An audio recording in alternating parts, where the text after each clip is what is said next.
Robert joins us now. Robert, lovely to see you this morning. Thank you for coming in. The drama we've been lucky enough to watch already, it's on Netflix from Thursday, I think. It's absolutely gripping. It's tough. It's a tough watch. The first one especially, I found that really tough. Anything children, it affects children, it's sometimes a difficult watch. Can you explain a little bit to people that might not know Toxic Town, what the history of the story is and what it's involved? Yeah, I mean, it's the story of one of Britain's biggest environmental scandals, which ultimately led to what was undoubtedly the biggest case of child poisoning in the UK since thalidomide. Now, it's set in Corby, Northamptonshire. There was a steel plant there in Corby since the 1930s. By the time you get to the mid-80s, the steel industry is in decline. Plant was shut, and then Corby Borough Council embarked on an absolutely massive land reclamation and regeneration project. Part of that project was to remove, 50-odd years of industrial and toxic waste from the site. And it's how that waste was removed that had serious consequences. And then also how it was covered up as well, even once details started to come out. And that's kind of what your character does, because he's a counsellor, but he's the whistleblower, essentially. Yeah, I play a man called Sam Hagan, who was a councillor at Corby Borough Council. I mean, Sam was, he kind of worked in the minutiae of town planning, traffic lights, and zebra crossings and stuff. But he was a good man, a really good man. And he, his sort of drive and dig for the truth of what had happened on the site certainly helped the mothers in their case, for sure. Did you know much about the story? Obviously, may have known about it before you got the script and they said, we're going to make a drama about this. I knew a little about Corby, but not so much. I mean, well, one of the kind of strange things about Corby is it was known, and if it's still known, it was known as Little Scotland. Oh, yeah. It's kind of weird. Because loads of workers had come down from Scotland to work in the steel industry there. OK. So there's loads of people with Scots descent there, and from this time that we kind of look at, 80s, 90s, there's still people, that are from those families that are there today. And it's a great cast that you've got going on there. Fantastic. Jodie Whittaker. Yes. Amy Lou Woods, Rory Kinnear, Brendan Coyle. It's just the list goes on and on. It's a true ensemble, and sometimes you talk about great ensemble pieces, but they're actually very hard to find. You'll generally get one or two actors that are up there. Then there's the ensemble. But this is a true. One of the things I think is magic is Jodie is such a fabulous actress. She's got to master the Scottish accent, of course. That must have been terrible. In front of a Glaswegian. How did she? I mean, I think she's done a pretty good job, but I'm no master. Yeah, no, you're absolutely right. She, we had a read-through about a week before filming, and she didn't have to do the accent then. She had time to go. But she was really brave, because I'm sitting right across from her. I bet. And she did it, and honestly, I wouldn't say this if I didn't mean it. I was genuinely blown away. And I said to her right after the read-through, I said, listen, don't be afraid of this, you've got it. Amazing. Brilliant. Did you give her any tips or anything? No. Who needs a monkey in your back? What is magic, though, and so compelling, is how she leads those mums. Yes. And how powerful and incredibly driven they were once they sort of got to the point where they found the lawyer, who's brilliantly played by Rory Kinnear, and they start building this case and the relentless push, because it took a long time to come to court, didn't it? Oh, it took a long, long time. And back to what we were saying at the beginning there about the removal of the toxic waste. I mean, that stuff was thrown in the back of open-top lorries and driven through the streets of Corby with this poisonous sludge splashing all over the place. And then it was discovered there was a cluster of babies born in Corby with severe limb differences. And so that was for these mothers to be confronted right from the very beginning, to realise there's been something at fault for what had happened. And the fight that they had to take on after that, their fight for truth, for justice, for their voices to be heard, for their stories to be believed, was torturous for them. Yeah, and they're just normal, ordinary mums, essentially, of course. that have watched their children go through endless amounts of painful operations due to no fault of their own. And there's actually loads of these kind of wastes within the UK still, aren't there? Well, I mean, I think that this piece is very pertinent, really. There's I think somewhere in the region of 20,000 landfill sites in the UK. I believe there's around about 2,000 of these sites that contain hazardous waste. Now, there's 300 or 400 of these places that have already been reclaimed and built upon. And we're talking houses and schools. shops. 4 schools, in fact, Really? have been built on that kind of land. Yeah. So you hope, I mean, the mothers certainly hope that the lessons of Corby's been learned and no one ever has to go through that again. Quite. Sure. It is fascinating, and watching that battle that they have. Don't want to ruin the outcome, but it's, you know, it's a gripping drama. That's one of those things that just I think you really feel moved by, and sort of it sits with you. We were chatting before you sat down. You don't live in the UK anymore. You're based in Canada still. Yeah. I'm back and forward, but I'm in Vancouver a lot of the time. Yeah. It's an extraordinary thing because your kids have all grown up and they won't have Scottish accents. They kind of don't. They've got a kind of strange variety of accents. My eldest son, God bless him, I love him. He's got the weirdest hybrid accent you've ever heard. Can you do it? It's difficult because it's kind of American, kind of Glasgow thing like that. My wife look at him going, "Who are you? Where are you from? How did that happen?" It's all over the place.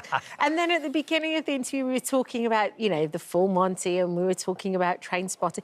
Do you still stay in touch with all those guys as well, even though you're in? Yeah, from Trainspotting for sure. Yeah. I mean, because we had the second second film, and of course we did the TV show film as well. So we got. In fact, I was thinking about this.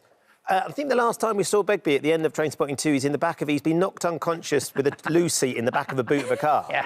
And has anybody suggested doing the TV series like they did with Full Monty of Trainspotting, where everybody is? Well, there is an actual fact, a piece that we're working on at the moment called The Blade Artist, which is an Irvin Welsh novel, which is the further adventures of Begbie. Basically, when you join the story, he has discovered art in prison. He's married his art therapist in prison. Now, that's a well-trodden path, that, in actual fact. Is it? Very much so. So he's come out, he lives in California, and he's got a life. But then he gets a phone call from home saying that his son has been murdered. Right. He goes back, and it spirals. I cannot tell you the chaos that ensues. And is that a script that's being worked on? Would it be a film? It'll be a 6 1-hour show. We've got the first script.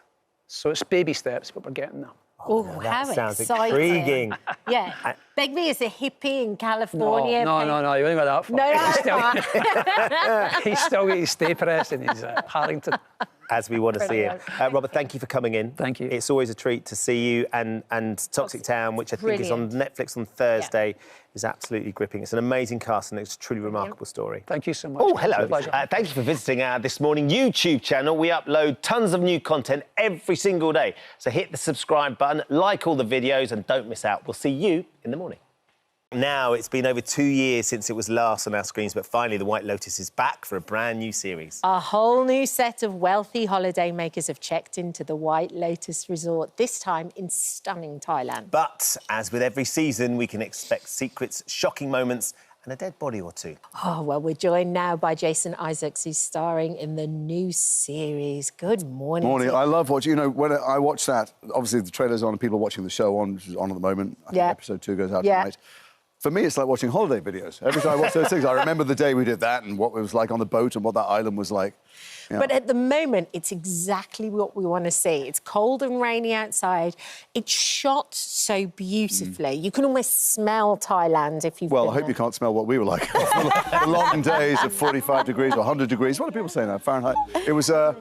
It is gorgeous, but we were in these rooms with no air conditioning and 40 sweaty, tattooed men and cameras and lights, and you can imagine by the end of the day. My average weekend. Yeah. Dreams are made of.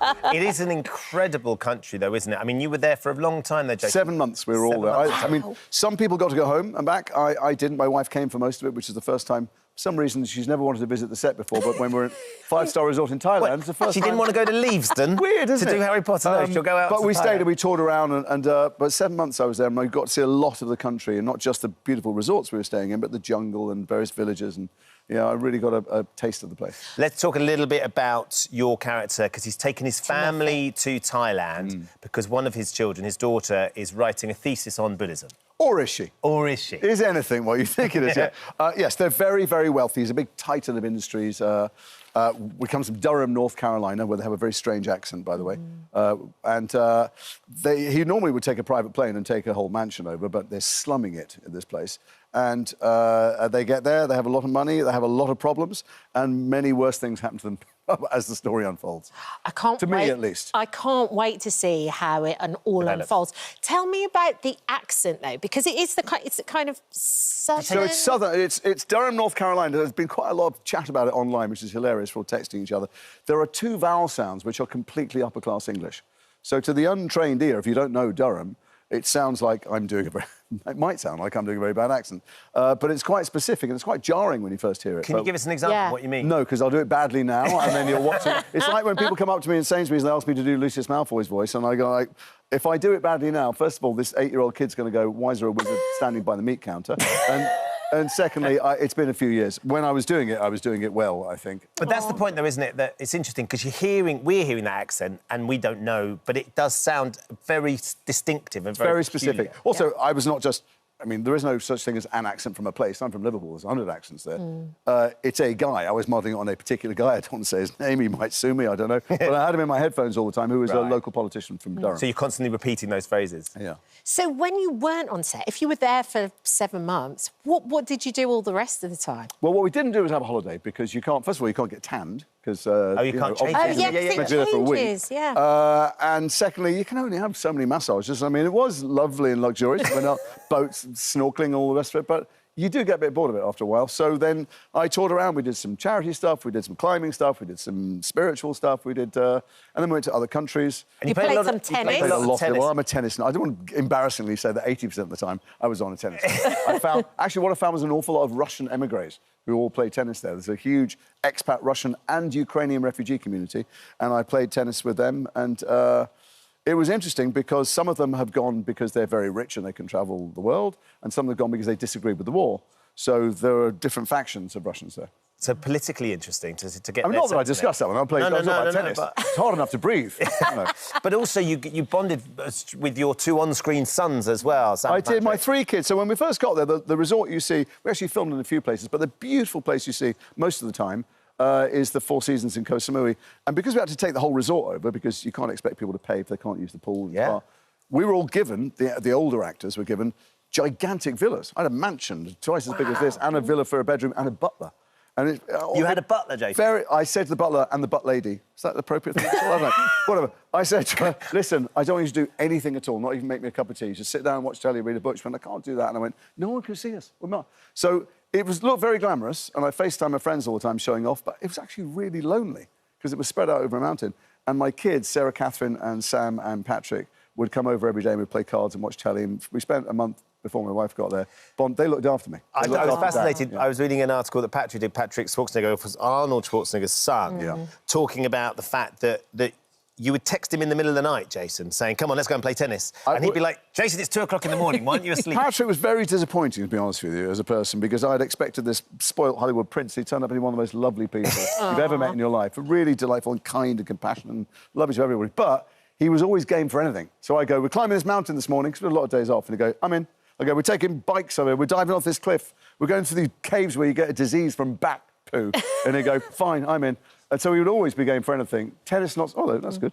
Tennis, not so much, because he had a shoulder injury, but I still made him play until he had to take painkillers. Yeah. But didn't you turn down training in the gym with him? Which seemed like the opportunity to train with the Schwarzenegger in a gym feels like a bucket list moment. First of all, have you watched the show? Have you seen him with his shirt off? You don't want to be... But him and Arna and various other people, I did lots of travelling and exploring. They decided that the 7 months was give themselves perfect bodies, and they outdid each other every day. And I did dip in very early on, and I dipped out pretty quickly. You mentioned before about Harry Potter. You were in Harry Potter as well, and he managed to get... What? Did you know that? No. You didn't know? Yeah, I was in the Wizarding Hermione? Wizards. Yes. I was, I There am he is. Hermione. Look at him in all I his was finery. in, Yes. No, number 6, the Half-Blood Prince. But he nice. managed to get... It was a letter you got, wasn't Yes, it? I was given a letter. One of the letters that Harry gets when he goes to school. I got nothing. I was Did in you the get sixth nothing? film. I was No, gonna I ask tried. what you- I tried What? because Alan Rickman, God bless him, we both did lots of charity stuff. We had kids on the set all the time. We'd auction a chance to be there, but Alan nicked all the doubloons from the bank early on, Yes, whatever the Gringotts, Gringotts yeah. stuff, and didn't sign them for charity. They're not real gold, obviously. And after which, everything was barcoded. Yes, that's right. So I couldn't get even. I tried to take a daily profit one day from a pile of them, and we got to the gate at the end of the day, and they went, "Night, Jace. Leave the daily profit on your way out." You They must used have to done sit- a runner. No. Because You must have. no. It was given to me as a present at the end of filming. Because as Jason might remember, I did a lot of documentaries, so I'd interview Yes, Jason yeah. all the time on set. Right. And there was all this amazing stuff. But as the films were coming to the end, they were searching people and searching people's cars on the exit. Strip searched on the way out. So it's very embarrassing. He takes stuff for fun then, for sure. Do you know, the appeal of Harry Potter is unbelievable. It's still now, every day, and there's not a day goes by people don't want to talk about it. One of the young boys who was an Israeli hostage, he and his mum and his grandparents were taken into the tunnels in Gaza. Released, just the family got in touch today. I'm going to go straight from here. I've got him a... Oh, I hope he's not watching. I've got him a Gryffindor backpack and stuff like that. Goodness. But all over the world, wherever I go, it's still, for every generation, feels like it's talking to them. There's a magic in those books. And even going through something as difficult as that, there's some hope and some joy that comes from that film and what they got from it. Yeah, which well, is you sure, can share. people in very dark places. I don't know Ohad, who was, in tunnels in Gaza, but lots of people tell me that there were times when they were thinking of taking their life, or they were very, very lonely and bleak. And the story and the fact that Hogwarts will welcome everybody and it's inclusive kept them going through dark times. It's unbelievable, the magic in those books. It is, And the film. but the magic of film in general, and you're going to be hosting some bits for the Oscars with Jonathan Ross, Hosting. right? I don't think Jonathan Ross will take kindly to Yeah, that. but I'll be sitting on a couch listening to Jonathan talk. There's a show where you watch the Oscars and talk about them. Yeah. Obviously, I'm going to be nice about all the films because I'd like to work with all those people. There's a couple of them I think are rubbish, but I won't be saying that. Which one's gone, Jason? No, I would never in a million years. But they're all made... What's great this year is that it's almost all independent films, kind of films made for grown-ups, by grown-ups, which is fantastic. Even the ones I don't particularly like, I'm thrilled that they're being made and people are going to see them. I'll be on the couch for a bit. I'm going to go to bed at midnight. They're going to be at 5 in the morning. Yeah, we'll Oh, yeah, see. he'll come back again, Yeah, though, yeah, at 2 we'll o'clock see. and go... I won't be asleep. I'll just go home. Jason, lovely to see you. Thank you for Thanks, popping you. in. Very much. We will enjoy the rest of White Lotus as well. Can't Of course, wait. see how I that apologise for the shocking bits. Don't watch it with your little kids, I'll just say that. Second one tonight, makes me then. even more excited. Thank you for visiting our This Morning YouTube channel. We upload new content every day, so go ahead and hit that subscribe button so you don't miss out. And we'll see you in the morning. Get ready for some incredible dance acts and performing pets and, of course, those infamous rebusses as BGT returns to our screens tomorrow. Yes, before we meet this year's acts, today we're catching up with some of your favourite BGT superstars from over the years. All right, first up. Paul, let's start with you. Do you remember that first audition now back in 2007? It makes me feel really old. At Yeah. the point my wife tells me I'm right. No, you're not. But it's weird to think it's so long, but it still feels like yesterday. Yeah. And I actually felt that I didn't do a great job, but What, on the day when you did the audition, you didn't think you did well? I didn't think I did good enough. So I was quite amazed when I got through, and now more than 1,500 shows later, and I'm still doing what I love. So I'm incredibly grateful to the people that supported me over the years. What was the circumstance of you auditioning? Remind us. What you Carphone Warehouse, but you're opera trained. Were you like you always loved it? Since you were a kid? I'd had a certain amount of training because it was something that I loved to do. Yeah. But I never actually believed that I could do a job or a career where you love what you do. I thought that you worked in order to do the things that you love to do. And so now I'm in a very fortunate circumstance where I get to do what I love doing, and that's my job. And that's the dream, for me, isn't it's it? the definition of what success is. But you almost gave up on becoming an opera singer before you did Britain's Got Talent, didn't you? Well, I had a benign, very large benign tumour, and I was on stage in London doing a Puccini opera for an amateur company. Yeah. The weekend after I got discharged from hospital, I started bleeding on stage, but I said, I'll just change the dressing and just go on with it. And I just got back to work, and then I got knocked off my bicycle. Oh, my So goodness. I couldn't financially continue singing because I was paying to perform. So I'd completely given up. And the only reason why I auditioned was because there was a pop-up window on my computer, and I'd intended to close it, but instead I maximised it, and there was Simon Cowell stood in front of me. And I filled it out and thought, well, why would they pick you? You're old, you do the wrong kind of music. You've got such a great place for radio. Why would they pick you? and so I flipped a coin, and then I thought, if it lands on heads, then I'll send in the application. If it lands on tails, then I'll cancel the whole thing. And it And came it up landed heads. on heads, yeah. Thank goodness for that. Thank goodness. How has this changed your life? Like, obviously, you sing for a living now. It's what you do what you love. But this film made about your story, Taylor Swift wrote a song. I mean, yeah, I mean, you can't write it, can you? exactly. Well, I'm now doing what makes me me, and so I feel successful. I'm still the same pain in the bottom that I always was, but I'm now doing what makes me me, and so I'm the most. In many ways, I feel like I'm the most lucky person in the world. Yeah, And you're so your nice. most authentic self as well, which is lovely. George, let's come on to you. I mean, going back in the day, you were so young back then. How old was you? 14 when I won. And how did it come about? Did you even know you was auditioning for Britain's Got Talent? I didn't know. So the first year, because I auditioned the year that Paul won in the first year, and I was busking. I was out on Market Street in Manchester busking. Really? And I used to get a lot of people that would come up to me, give me their number, claiming to be talent agents and everything under the sun. And this lady gave me a number, and I sort of took it, and she messaged me just saying, there's an audition down the road. While you're dancing, go and have a look. So I wrapped up my lino, got me boombox, had a walk down the road. It was only when I got there, I was the last person to audition, and I saw the Britain's Got Talent flags when I got there, so I had no idea what I was going in for till I got there. How crazy is that? Mental. It's crazy, isn't it? Yeah. And how do you find the experience? I mean, everyone remembers that dance. It was so iconic, the dance with the rain. It was so brilliant. Do you know what? At 14, you just sort of take everything on as it is, don't you? Got no fear index. Well, that's exactly it. You're like, oh, it'd be different if I did it now. If I could do it now. I mean, do you not dance anymore then? I do dance, yeah. Listen, I've still got it in the locker. Have you? But, You yeah, pull it out sometimes at the club? Not on request as much, but do you know what?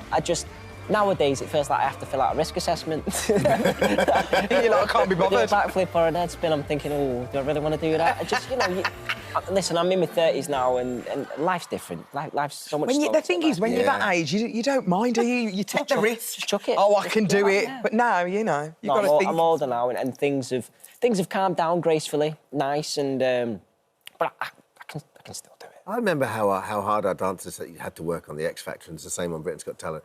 They do not stop Oh, it's working. a graft. It's a real graft. Absolutely. Yeah, it's a graft, and you have to look after your body, and you have to look after yourself. And over the years, just because I've been doing so many shows, I've not really looked after myself as much as I probably should. So yeah, I feel it a little bit more these days, but no, I've still got it. You acting now? The acting, yeah. Do you know what? I never expected it. I did a couple of street dance films, and from there, it just sort of cascaded into a frenzy of acting jobs. But I love it. I absolutely love it.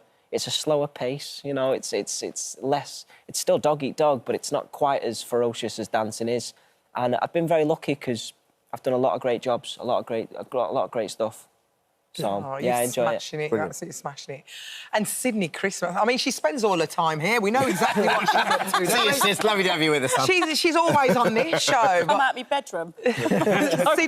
Sydney, the thing is, when you decided to do the show, it was kind of like the last chance saloon, wasn't it, for you? It was. Where was you at the beginning before you decided to do it, and who encouraged you to do it? So I was working at a gym, and I actually auditioned for BGT when I was 12. Didn't get it. I was dressed as a mermaid. I now know why. And then I auditioned on and off for 4 years, just sending videos. I was just really, really frightened. Couldn't get into town, into the West End, and I thought, right, let's go for it. I got brave. I got the email that I was going to go on to the judges, and I was like, right, let's have one last hurrah. Yeah, before I get my qualification to be an MT and work at the gym that I was working at. And it was absolutely life-changing. You got a golden buzzer when you was on the show. That must have been incredible. It was crazy. It was unbelievable. And it's completely changed your life, hasn't it? Yeah. Tell us what you're doing now. Pretty much. So I'm currently on tour. I've got a show tonight. And then I've got my London show, which I'm really looking forward to, on Sunday. And then I've got another tour coming up at the end of the year. So you've got another tour coming out? Yeah. When's that coming out? That's coming out like October, November Lovely. time, and then it goes on sale next Friday. I go to New York. I've got a show there. It's Your just life. When you look at your life, do you ever sit back and go, I can't believe this has happened? Yeah, I just go into floods of tears because I'm like, what? As if, like, thank God. And he's working on this morning the best show you've It's ever done. amazing. It's amazing. Doing all the Christmas comp stuff was just an experience. I don't know how you do it. I seriously don't know how you do it. Get the script and it's like, right. I don't know, you do it. You work so hard. Sydney, it's a so funny thing, Paul, you'll have this as well. When you're a singer, you go on those shows, it's quite often you're looking around in those audition rooms and going, oh, they're amazing, they're amazing, they're amazing. And it's so thin lines, isn't it? As to who gets through, and, like, you can have one bad audition and you fail, and, you know, it's sort of... And I would say all the shows are a pyramid and one person wins, Simon Cowell. He's the only one. But you know what I mean? It's like there by the grace of God, you just never know, do you? Yeah, never know. Even now, like, I go for shows and I don't get stuff, but that's normal. But what BGT done, which was so amazing, was I'm now on a stall and I'm like, hi, I'm Sydney. And they go, yes, we know who you are now, so come in. It's lovely. Which is really cool. Opens doors, doesn't it? Absolutely. Definitely opens up. George is gaming now. Are you hanging out with KSI online? I love it. I found it. Do you know what? Gaming for me, when I was younger, it was like an escape from the madness. It was just, it was like an escape from the madness. So I started streaming a couple of years back, and it just went crazy. So you're making money from gaming? Yeah. So well, that's the key, innit? Monetise what you love doing. And... See, I'd love to do that. But every time I go on a game, I get battered. Do it. Maybe I could just be the worst gamer of all time. You can't be as bad as me. Oh, well, listen, guys, we're so proud of you and what you've become and everything that you've achieved, and we wish you all the best. Yeah. Thanks for having us. And we'll see you around, young lady. Back to your room. Britain's Got Talent returns for a brand new series tomorrow night at 7 p.m. right here on ITV1 and ITVX. Thank you so much for visiting our This Morning YouTube channel. We upload new content every single day, so go ahead and hit that subscribe button, and we'll see you in the morning. Now, our next guest has kept us on the edge of seats in dramas like Line of Duty and Broadchurch. She's made us laugh in sitcoms like 2 Pints of Lager and a Packet of Crisps, and even helped justice be served in the role of Mr Bates versus the Post Office. But now Will Mellor is back to take on real-life corrupt coppers in the new series of Cops Gone Bad. Let's take a look. And Will joins us now. That looks like powerful stuff. I mean, how did you find working on that? Yeah, some of it is really tough. I mean, you take it on with you, especially the cases that involve children. And there was one I did, it was out on Monday. Adam Proven was a police officer, and the young girl was Lauren Taylor. And because she was 16, when I saw her interview, when she was brave enough to come forward and speak about what he did to her, it killed me, because I could just see my daughter in that situation. Yeah. And so, you know, this show is about... every episode is a different police officer who's committed a horrendous crime, and I try and unpack that by how did they try and get away with it? Should they have been a cop in the first place? Were there any red flags that were missed? And what are they doing in the future to prevent bad eggs slipping through the net? Yeah. That's quite a gear change for you, isn't it? Because you're a great actor, but you wear your craft quite lightly on your shoulders. Yeah. You're quite a positive person.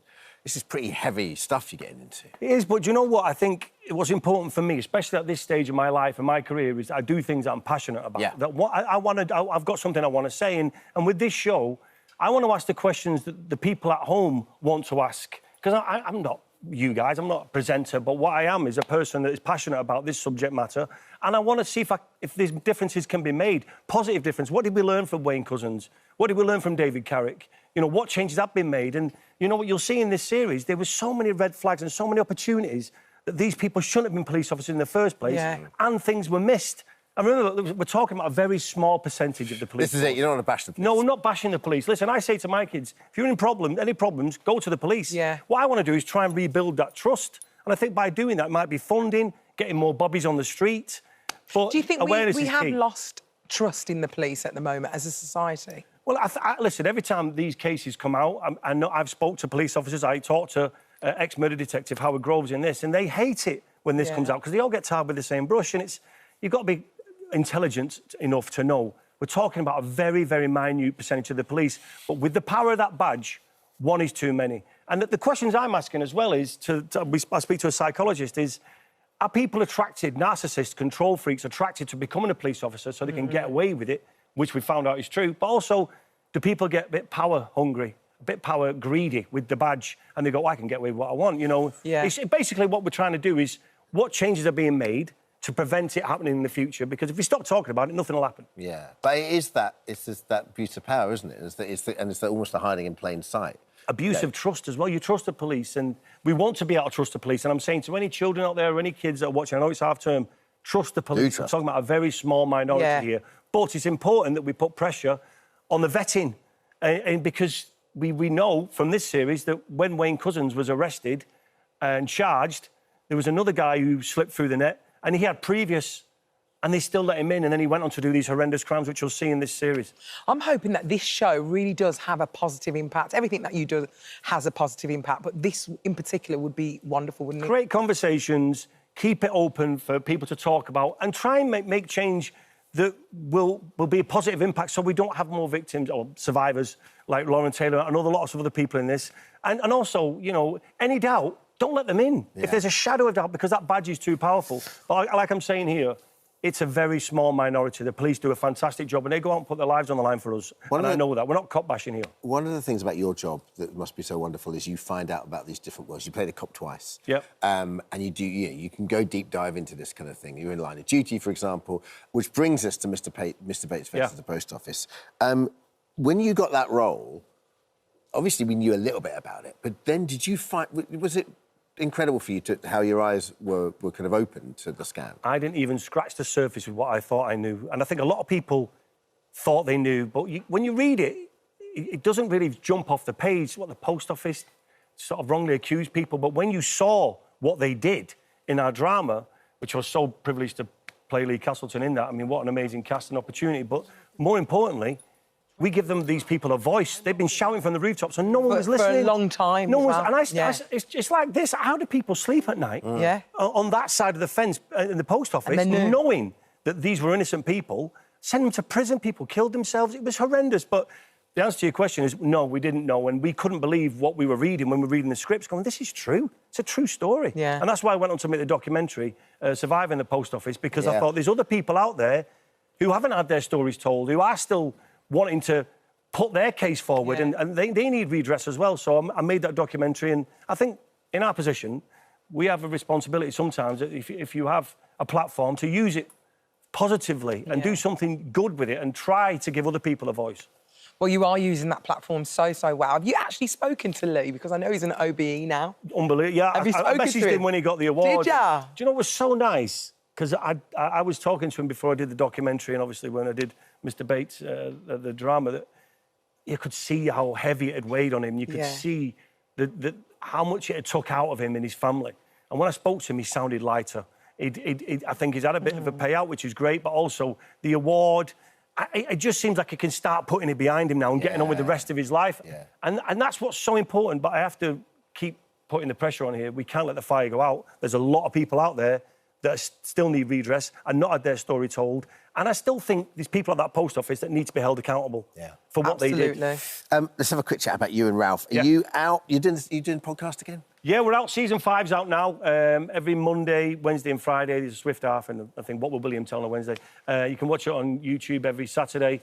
Season 5, great banter, great fun. If you like a laugh, it's like this being is the down one the pub for you. with your two mates. Well, yeah, I mean, listen, like we're talking about a serious subject matter here, but I think comedy's so important. You know, just lifting that little bit of weight. And I think, you know, some people are struggling at the moment, and we wanted to do something that was a little bit of fun, bit of banter. We talk about anything, everything, and we're going on tour in November called the November Nonsense Tour. We're going all over the UK and adding dates all the time, and we're actually at the Dominion in London in November. So I want you to add some music to the show, though, because you're obviously an amazing singer. Maybe open the show with a song. Cheers, thanks. What do you reckon? I'll write that down. Just call me Alison, producer. Ralph, you stand in the wings while I go on and do my thanks. He'll love that. I'd love to do more music. Like I said, at this stage of my life now, I just want to do things that I want to do that get me out of bed. Music is a massive thing for me, and I'd love to do that again at some point, but we'll see. But, you know, I really appreciate you having me on to talk about this because it's important. Pleasure. OK, well, it's lovely to see you. Cops Gone Bad continues every Monday at 9 p.m. on the Crime and Investigation channel. Hi, everyone. Just wanted to say thank you for visiting our This Morning YouTube channel. Now, listen, we upload new content every day, so go ahead and hit that subscribe button so you don't miss out. And we'll see you in the morning. joined us now. Even watching it here, it brings it all back. Yep. How amazing it is. It really is. But the thing is, last time you were on, there was so much dear. chaos. Me? A buzzer was broken. Oh, it's not me. That was totally you. Is there going to be more chaos in this series? Actually, I was very well behaved this series because they've all kind of got it now. They've been so quick, they actually given more golden buzzers than me. They were I can't go into details. But how many I was are you very well allowed? behaved. You only allowed I have one. don't ask me about rules because I have no idea. He's not the rules guy, is he? No. But what I can guarantee you is excitement, variety. The standard is incredible. Is it? Simon, I can say that he golden buzzed a dancing group. So that's how good they are, because usually it's a bit, I don't really... No. He just went quicker than me, yes. And there are some acts, like, for example, coming up, comedian impressionist that is coming up on Saturday. Yeah. He's one of the best I've ever seen. The way he can change the tonality of the voice and the character, I mean, seamlessly, he's like, this is incredible. Did he do any of the feel judges? like going, I want more of this, yeah. Did he, like, mimic any of the judges at all? You have to see. Is he I won't give it away, but That's a yes. he's so clever. Yeah. There's singers that just break your heart. Does it surprise you, Bruno? It surprises me every time because, I've been doing this for a very long time. So, it's not... I don't make it up. Yeah. And I feel it is... I'm not even judging. I'm commenting from my heart because I know what they go through. Yeah. I know how hard it is to perform in front of an audience, to audition. It means a lot to them. I'm crying now, and I'm actually part of it. And sometimes the talent blows your mind. And I found it very encouraging that there is so much talent out there. Some are absolutely bonkers. But that's what we love about the show. But that is what it is. You never know what is going to happen from one moment to the other. I keep going, what's going to be next? We won't tell you. Well, I think not being in the presence of you. Yeah. we never know what's going to happen. We haven't got a clue. I love the fact they don't tell you too much today. Same on X Factor, we never told him anything. Nothing. We know nothing. Well, listen, we've got a little clip. You wouldn't tell me anything about that I won't comedian, tell you anything. But don't worry, I've already got a clip. Have a look at this. It's time to face the muesli.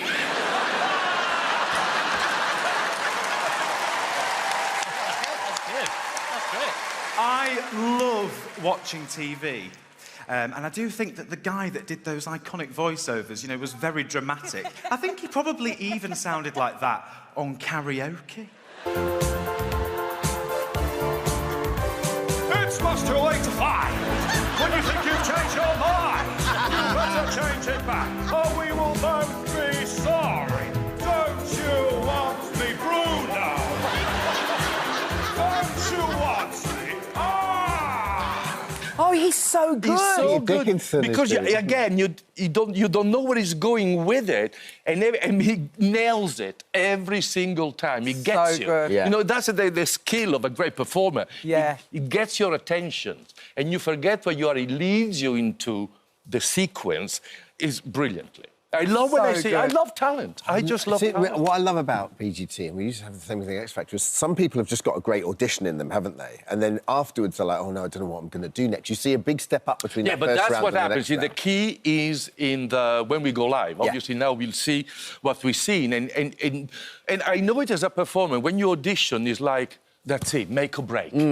Sometimes it goes wrong, sometimes it goes right. You never know what's going to happen. Then is actually entering the door, but now staying in the building. What am I going to do to establish this? So it's all to do with choices, which we don't know, the presentation, which we don't know, and how they captivate the audience. That's my favourite thing, is that step up. Exactly, step up to say, now, I own this. Yeah. I am not auditioning. And that is what I found very exciting about the live shows, because we don't know who's going to click it. Look at me, I can't wait now. Tell us about the dancing seagulls, because apparently... Oh, my God, what a nightmare. Oh, they're bad? But no, it's so bad, it's good. It's one of those things that you just say, how you come up with this? So it's a pole dance, and it's a dancer as a seagull. I don't know what it is. I don't know how you come up, but it's one of those things that is so bonkers. I mean, you have to watch it. You're mesmerised by how bad and good it is. So, as I said, it is so bad it's good. Simon thought he might die during this. Oh, yeah, but this was at night. Actually, I one of the wanted to stop I mean, to be fair, there's a long list of suspects. What happened? No, but that I didn't know that was going to happen. There was an act when they asked Simon to join the act. There was a guy that was smashing objects, which is not really my thing. Yeah. I didn't like it. I didn't like it, so that's that. Yeah. You may like it, but I didn't. Yeah, but it's different if you're actually being called up on stage. But he was called part up, of it. very, he went for it. Also, then he hates all of that stuff. He hates joining inside. Well, he did it, and I don't know. I wouldn't have done it. Put him on the floor. There's like melons all around, Yeah. and this guy with a big hammer keeps smashing them and getting. But the problem was the floor was slippery. The floor was slippery, and he kept getting closer and closer and closer. Oh, I said, no. "You have to stop this, because they're gonna smash his head up." I mean, I didn't like that. No. Did they stop it in the end? No. No, that's right. Simon, maybe there is a subliminal message there, Simon. I'm practicing. What's crazy is the audience, you know straight away if the audience love it, and they're not scared to boo the judges, Oh, are they? my God, they go for it. They are not scared at all. But I like that, because it's true. I just say, listen, it's my opinion. I don't say I'm right. And, you know, if you don't like it, just boo. I love a good boo. I have to say that, yeah, OK, bring it on. But what is good about that is because they connect. They care as well. Yeah. And the audiences in Blackpool, they were right there, listening to everything. Oh, yeah, oh, no, I'm getting that. I'm getting that. No, yes. Yeah. They were like the extra judge. They were bringing so much energy. But I love live. I mean, I feed off. Well, I love it's it. part of you, isn't it? I mean, you've been doing Dancing with the Stars for 20 years. For 20 years. For 20 years. Season 34. You know what I mean? You've been doing... This is your life, isn't it? I love it. You love it. This is part of you. I absolutely love it. How's KSI in the panel? Oh, it's great. At least we met. Straight on, get on with it. Very nice guy. Really handsome. He has his feeling. He just says it. I always say, judge you, but don't think about anything. Be yourself. Yeah, it's always the Talk way. from your heart for what you know. You don't have to try to overthink it. As I said, there's four judges, 5 judges. We don't say we're right. We give our opinion. It's for you to agree or disagree. And he did a fantastic job. We did a massive session, actually, with him, because Simon wasn't there. You got drunk? We did... Oh, yeah, I don't know what happened, Tom. But I wasn't there because I was in America. Yeah. I couldn't. And then Simon had to do something else, so we did it without him. We did 30 acts. 30. Which means, it's hundreds of people. Oh, yeah. We were going through it. He was on it like a car bonnet. Also... we sort of whisper quietly, but when Simon's around, it takes a lot longer, doesn't it? So when he's pretty well behaved now. So Simon... is he a good boy now? He's very good. But I never used to be like, do a 5th song, darling, and he'd be like, oh, man. A 5th song? We've got, like, 35 of these poor mics to get through today. Oh, my God. Bruno, no, I never you. witnessed the 5th song. I have, trust me. Well, I'm lucky then. Bruno, it's a pleasure having you on the show. Simon Express. Britain's Got Talent starts this Saturday, 7 o'clock, ITV1 and ITVX. We love having you on the show. We love it. Oh, I love you guys. Thank you so much for visiting our This Morning YouTube channel.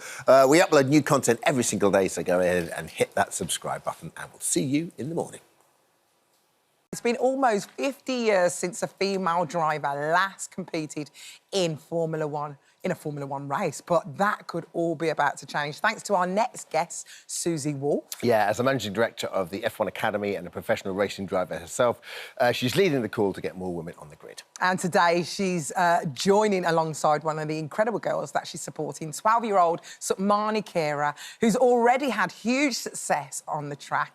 Good morning to both of you. Thank you for joining us. Thank you for having us. It's great. Thank you for bringing the car as well. This is very kind of you. Susie, can you tell us a little bit about the F1 Academy and when it was set up and its sort of origins and what you do? Well, it was set up by Formula One, and the real goal was to provide an opportunity for young female drivers. There's obviously not many of us. I think participation has never gone above 5%, but in order for those the most talented to progress in the sport, we needed to increase participation. And F1 Academy, it's only for female drivers. It's junior motorsports on the ladder to Formula One, and it really allows us to identify and nurture young female talent in the hope that one can go on to race in Formula One one day. Right. And Susie, what is it that because obviously you was a racing driver, what is it you spot straight away when you see the talent come along? What is it you can see? Well, starting young, like Sugmani, is a clear advantage because the earlier you start in any sport, the more chance you have of making it to the top. But what's lucky for us is that there's more and more young women competing, and you see it immediately. You know, if they've got the background and they jump in the car and they're quick. And interestingly, there's a lot more girls out there racing than we first anticipated. So not everyone makes it into F1 Academy. It's now getting harder and harder. We have 18 drivers this year, and I'm really looking forward to it because we have some real talents coming through. So in terms of the age that one can start, so if people are watching this at home, it's half term, and they're thinking, well, I want to do what Sugmani does. How do I get into that? What's the sort of the best stage? Well, it's starting in the world of karting, and really the first step is get to any kart track near where you live, whether it's indoor or outdoor, get there, find a few contacts and just get out in a go-kart. That's the first thing. And, you know, one of the sayings is very true, and I think you'll agree, Sugmani, the more you drive, the quicker you get. It comes down to practice, like with everything.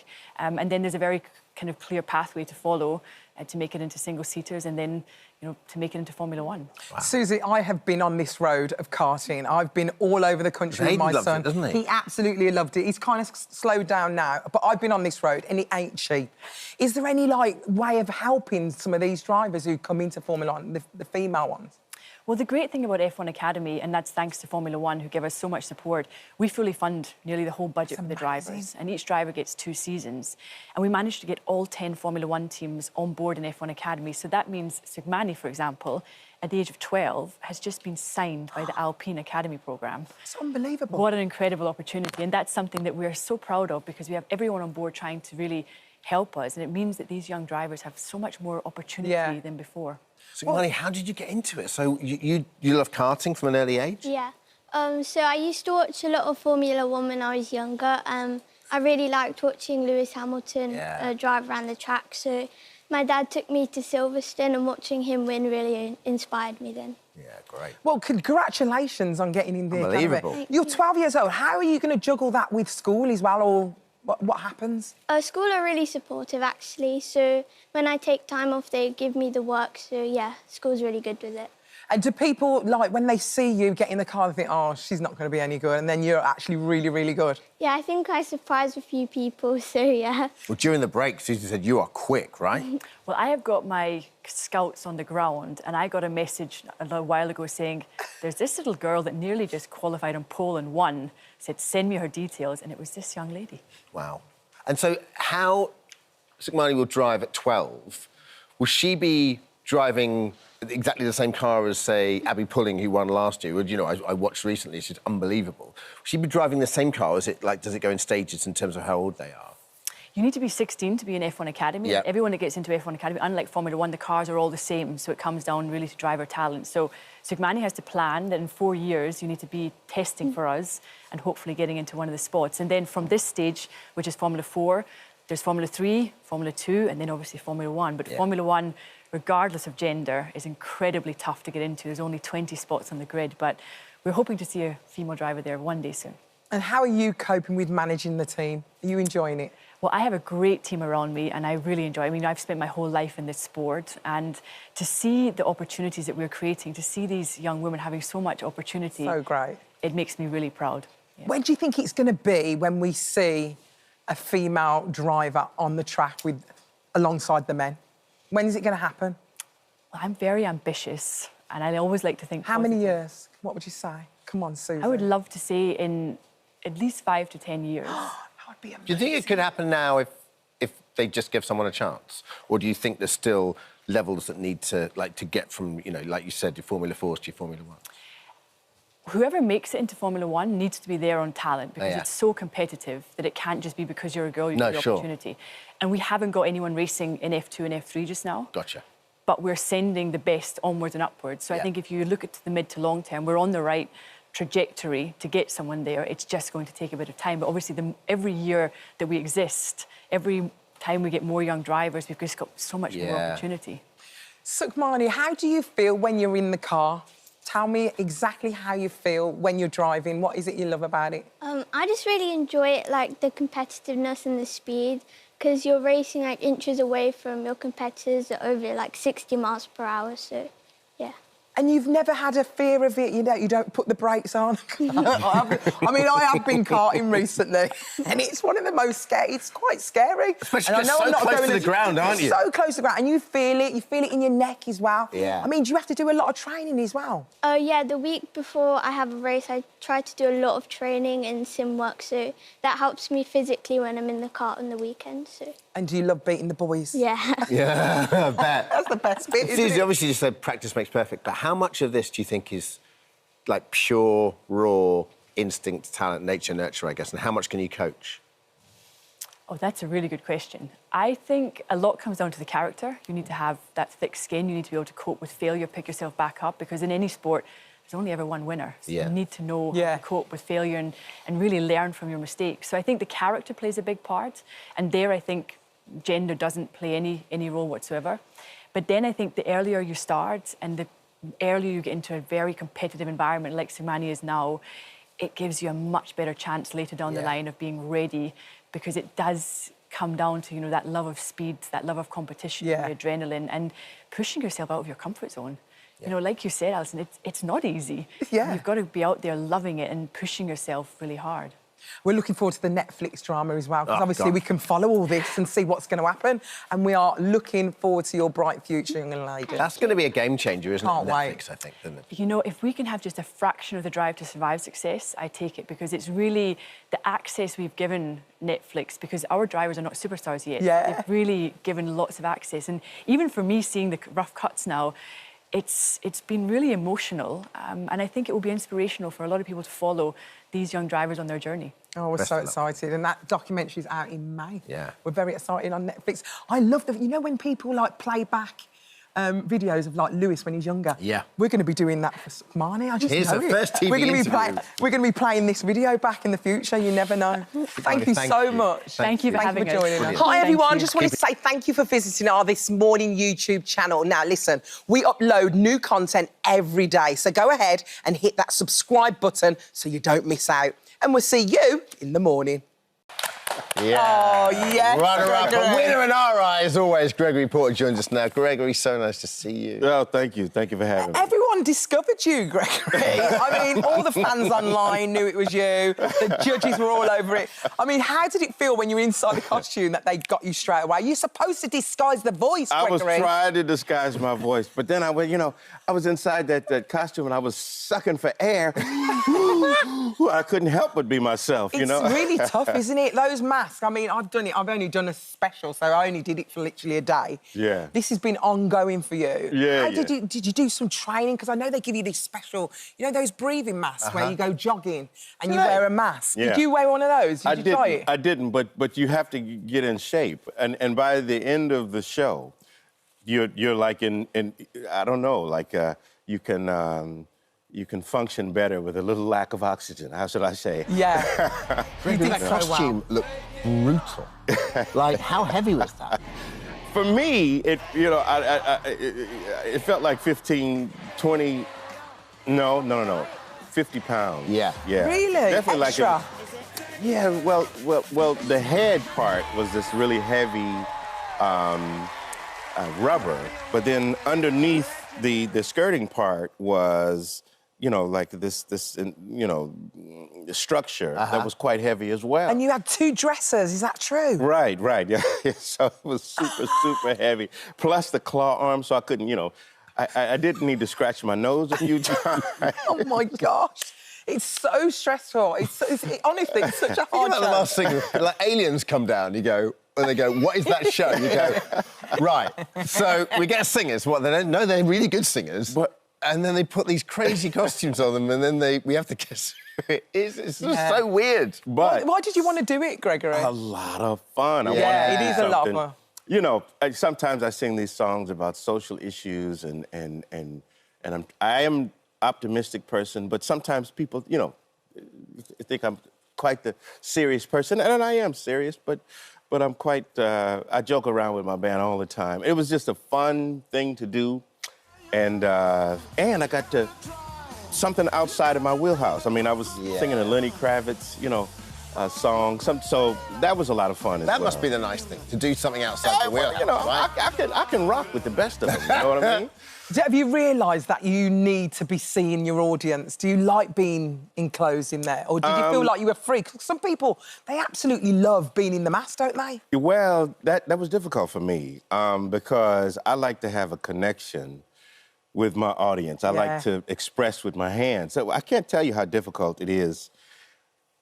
And if you've ever seen me perform live, I have to have my hands, you know, which is why I always sing with a mic stand, because I have to have my hands, you know? And then you didn't have it, you had those claws. Right. So now I find myself, you know, I love you for snapping away. Look, there we are. You know. Oh, bless you. But the weirdest thing is, you think you're moving like loads, and then you watch it back and you're hardly moving. You know, I was like going for it then. Like, and you're not moving. Happening. It's unbelievable. What did your sons make of it? They loved it. It was like, Daddy, that's you? I was like, yes, me. You know? I bet they couldn't believe it. And you duetted with Kiala Settle as well, didn't you? Yeah, we did the duet. She's incredible, isn't she? Yeah, really, really. How did they do that? Because did you see that it was Kiala? No. Before? No. She came out as a... What was she, by the way? She's air fryer. Okay, she's an air fryer because I can barely see in that thing. I was like, who are you and what are you?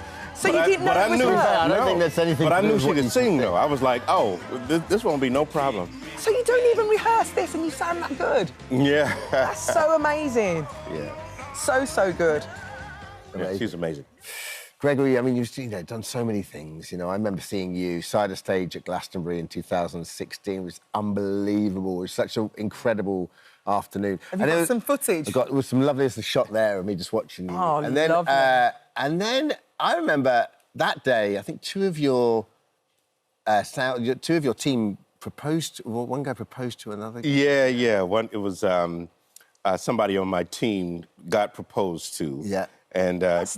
So he stopped Glastonbury, and it happened right in front of everyone. Right, we paused everything. So from that union, they created a beautiful young child. But but it was a moment. Yeah, there's something, and I've seen you in the biggest stage. I've seen you at Ronnie Scott's. There's just something about the intimacy. But you connect so well with the UK audience, don't you? I do, and it's been just this extraordinary relationship for me that has really given me confidence to, you know, really I take my energy from the UK and take it all over the world, really. Yeah.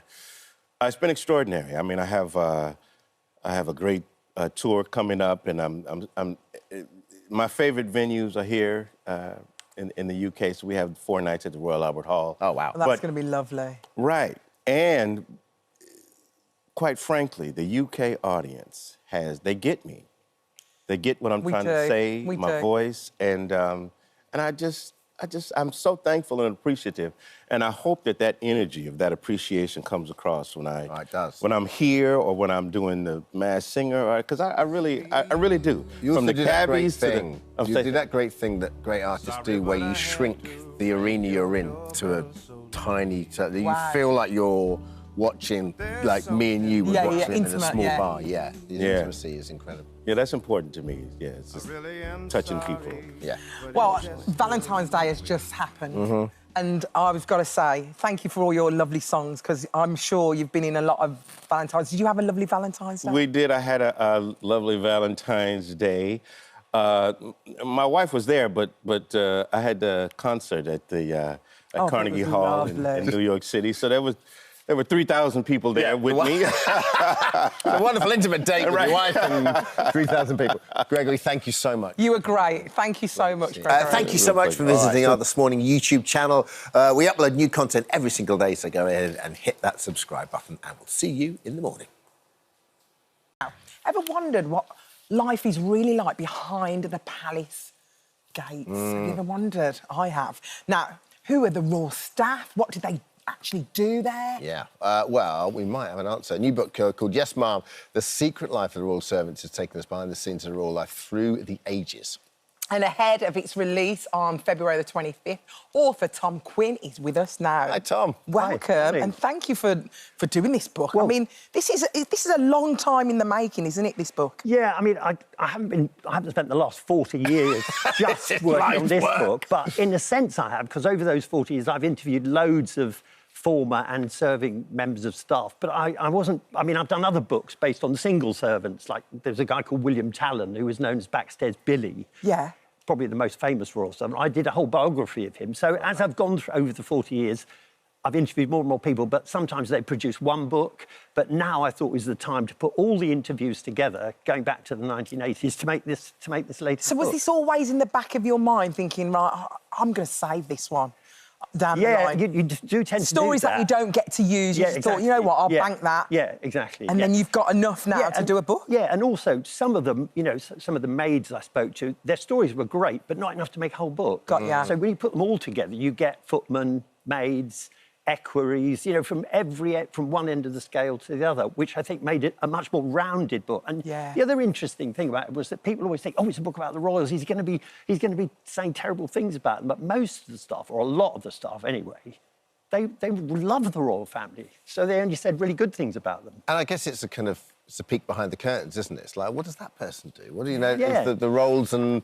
So where does your background is in magazines, isn't it? And yeah. Like, when you go through the magazines you worked on, it's like you're Hugh Grant in Notting Hill, you know, when he does like the horse and hound. Yeah. But you know what's really weird? I got my first job on a country magazine, which was run entirely by people, horse and hound types, because I told them I used to fish on the Grand Union Canal 5 minutes from here. No way. Yeah. So they thought, oh, he fishes. They thought I meant salmon fishing on the like Dean. eels. Yeah, and I was catching eels, exactly.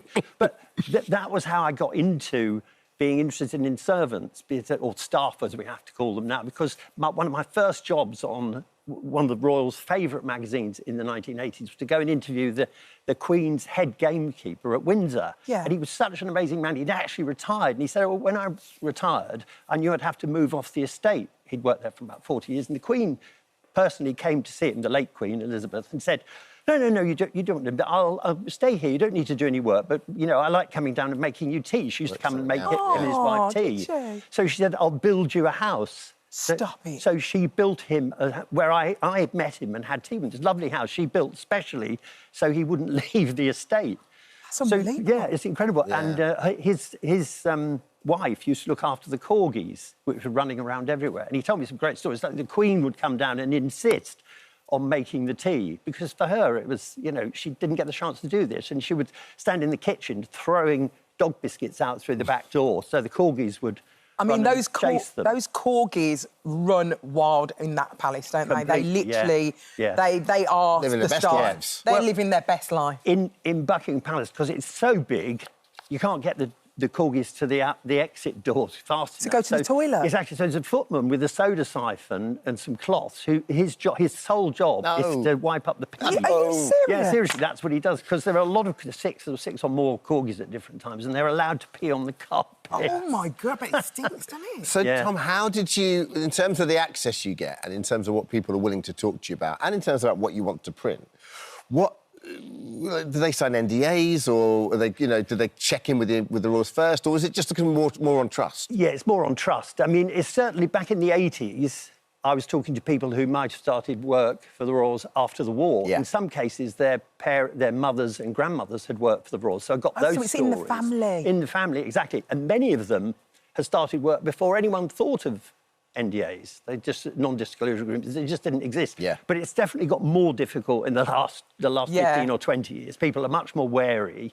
But I always, you know, for every 3 that you approach, 1 will probably say yes. People like to talk about what they've done, and as long as you guarantee anonymity, you know, and their lives are interesting. Most people love, you know, they like to talk about themselves. Yes. Well, tell us about some of these stories, because obviously, is it true that the king has somebody who literally squeezes his toothpaste out? Yes, it is true. King Charles does. Yeah, I think the reason for that is it's extraordinary from one point of view, but from another point of view, it's understandable. He had an accident while playing polo, and he hurt his toothpaste arm. Right, fair enough. His toothpaste. The old toothpaste arm. Somebody began to put the toothpaste on, and he never stopped. I think he never stopped. He just carried on. But you know, it's like cars. If you're super rich and you collect cars, you're going to have a lot of cars. The royal family have a lot of money, so they're going to have a lot of servants, and they have huge numbers of servants. Some of do the most correct. They have a fender smith, for example. Now, most people don't even know What's a fender smith? He's the guy, you know, old-fashioned fireplaces, they'll have a metal sort of rail in front, sometimes with little leather seats on. Well, he looks after those. And they have another guy who's in Windsor his full-time job is to wind all the clocks in Windsor Castle. Oh, that's important. To be fair, I imagine that is quite a busy job. But also, he's an expert at antique clocks, so he has to repair them because they need repairing all the time. Wow. So there are lots of jobs. And in the past, it was even crazier. Queen Victoria absolutely insisted she would not get rid of her falconer, the man who looked after her falconers. As someone pointed out, she'd been paying him for 30 years. Somebody said to her, "You don't actually have any falcons." And she said, "I'm still not getting rid of him." Oh, so he was just like walking around, He was just walking maybe around. bird watching? It was an aristocratic friend of hers. You know, Wow. Yeah. it was a good way of paying him for not doing very much. Tom, how do you think the role has evolved in those 40 years of being in service? Is it obviously, like you said, when it first started, it was probably a generational thing, and sort of maybe out of duty. Now it's probably a really good stepping stone to a great career elsewhere as well. Yeah, it's much more professional now. But the biggest change is that all domestic staff are treated really well. I mean, they have gyms now, they have health plans. When some of the people I spoke to started working for the royal family before the Second World War, they pretty much had no rights at all. But they were like, you know, working people generally. Yeah. If you go back to the First World War, something like just under 3 million women worked in domestic service. And many of them worked for, you know, just small terraced houses across London, the Midlands, wherever. They would have a maid-of-all-work, some poor 12-year-old girl who would live at the top of the house and do 15-hour days. And so for that kind of servant, moving to the royal family, gradually moving up through the aristocracy, that was what they wanted to do because you were always treated much better once you reached... It's absolutely fascinating. Yeah, it's an extraordinary world. It's a kind of hidden world, too. Yeah, it really is, and you're opening up that world on the 25th of February. We're very excited. It's called Yes, Ma'am, and you'll get all the secrets, well, alleged secrets that are in the book. Yeah, brilliant. Thank you. Yes, ma'am. Secret of the Royal Servants out on the 25th. Tom, thanks. Thank you very much. Hi, everyone. Just wanted to say thank you for visiting our This Morning YouTube channel. Now, listen, we upload new content every day, so go ahead and hit that subscribe button so you don't miss out. And we'll see you in the morning. Because we've got an 80s icon up next on our sofa. What's that? 25 million albums, huh? Oh, yeah. Just that? With Spandau and Tony showing no signs of slowing down, already treating us to a brand new solo tour for the swing, style and Spandau. And he's here with us now. Hello. I'll never go away. It's like, this is like 45 years I've been doing but this. I love it. We love it. We love you. And the thing is, I feel like you've just come off tour. Yeah. And then you're promoting this next tour. Do you ever stop? Well, I don't, actually. I mean, we did Culture Club, Heaven 17, we did an arena tour before Christmas, which was brilliant. I mean, I've known George and the boys and the 17 boys. We go back to the early days, amazing. 78, 79. That means we're really old. But it was brilliant, and we had such a good time. It was great. The audiences were fantastic. And then just got back from Australia, and then we've just launched another Australian tour in March 2026. They love you in Australia, don't they? I love Australia. I love it there. Have they always loved you in Australia? Like was Spandau big in Australia? Yeah, the first time we ever went, they were there with us on To Cut a Long Story Short. So, To Cut a Long Story Short was number 5 in the UK. Such a good tune. But it's brilliant. We still play it today. It still sounds fantastic. But we didn't have that instant success. It wasn't until the True album that it all went pa-ching. Yeah. But Australia were with us right at the very beginning with To Cut a Long Story Short. And they've been with me as a solo artist ever since. And so we did some sellout shows, just a small little run, and then launched the 2026. So we're there. And the sun shines. Yeah. Yeah. To be honest, it's too hot. It's warm. Everyone's walking around in bare feet. I know. It's but the it's best. 38 degrees. I'm know. burning. Look at me, you know. So you're not good in the sun, babe? Just hard with those 38 suits. degrees. Hard with when you wear a suit, it's tough. Burn me. I came off, I couldn't hardly move because my trousers were stuck to my legs. But this style has been going since the 80s, hasn't it? Your style. I mean, I couldn't see you in a tracksuit. I don't want to be seeing you in a T-shirt and jeans. I like this look. I like the jacket. It's got to be done. Well, I mean, I think the thing is that when the True period happened, there was a kind of a whole kind of suity look. It was a sort of white Earp kind of look. Yeah. And I feel comfortable in that. And then when you look at people like Tony Bennett, I just always thought, you know, he looks so sharp.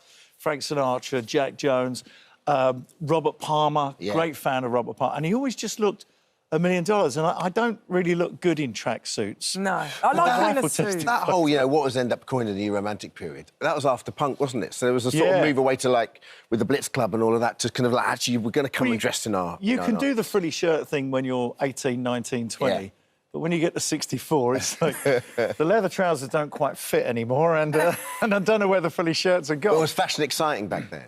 Because you had some great stylists that worked with you, Chris Sullivan and all that. Yeah, I saw recently Chris Sullivan. We were doing a little thing for an Italian company in the West End, and Chris was on the DJ, and he was like, lifted his glasses up. I was like, hello, Chris, hello, mate.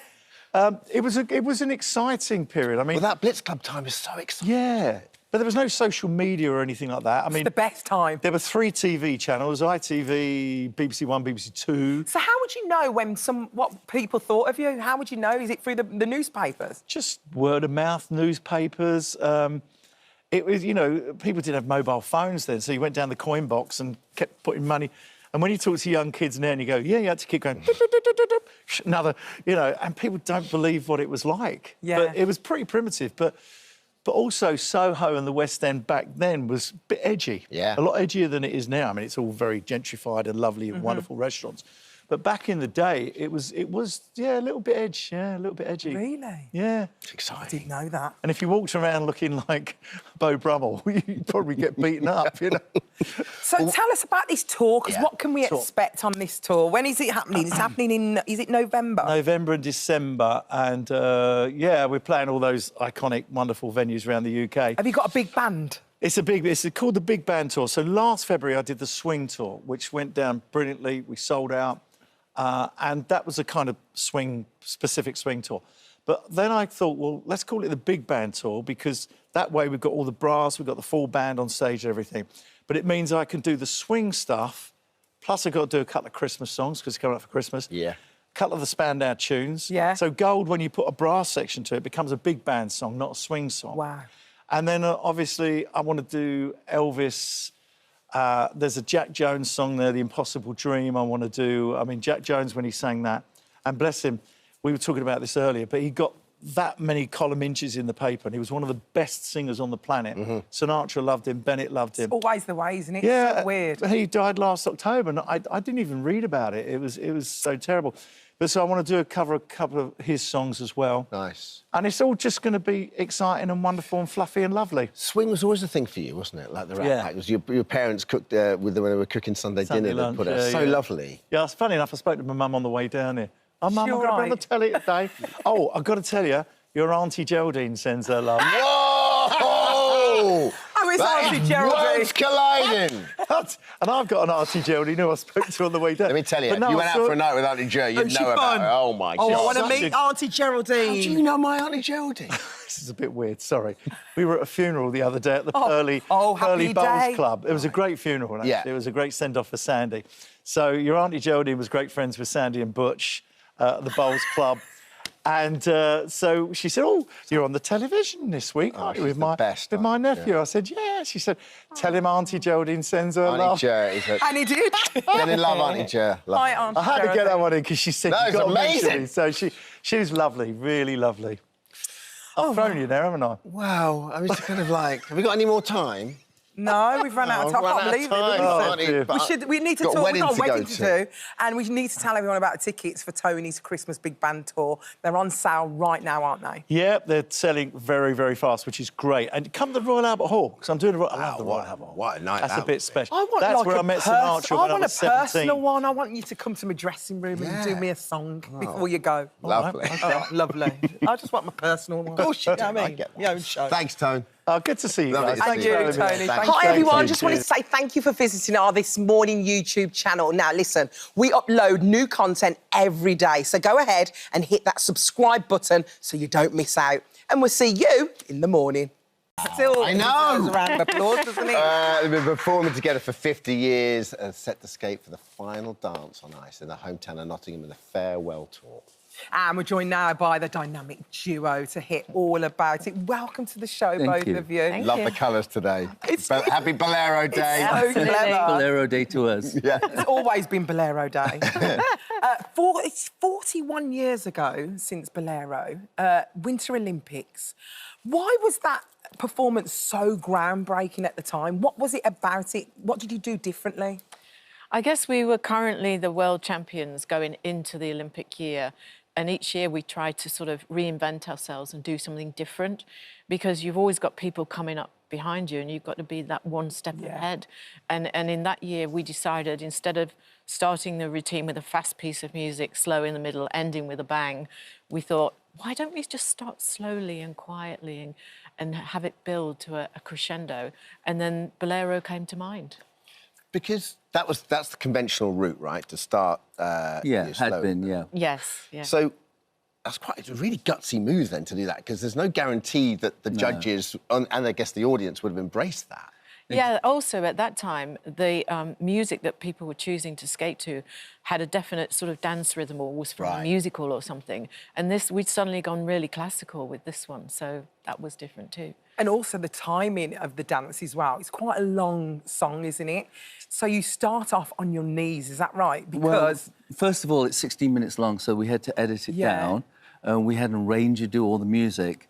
And he could only get it down to 4 minutes and 18 seconds. 28 seconds. 28 seconds. See, she was correct. Well, it's 28 seconds. But they start the stopwatch when you start to skate. So skating is when your blade's on the ice, skating. Right. So we started on our knees. So for the first 18 seconds, we weren't skating. And you have a time limit? It's 4 minutes 10. You can go 4 minutes 10 or 4 minutes 3:50. OK. So we pushed it to the 4:10.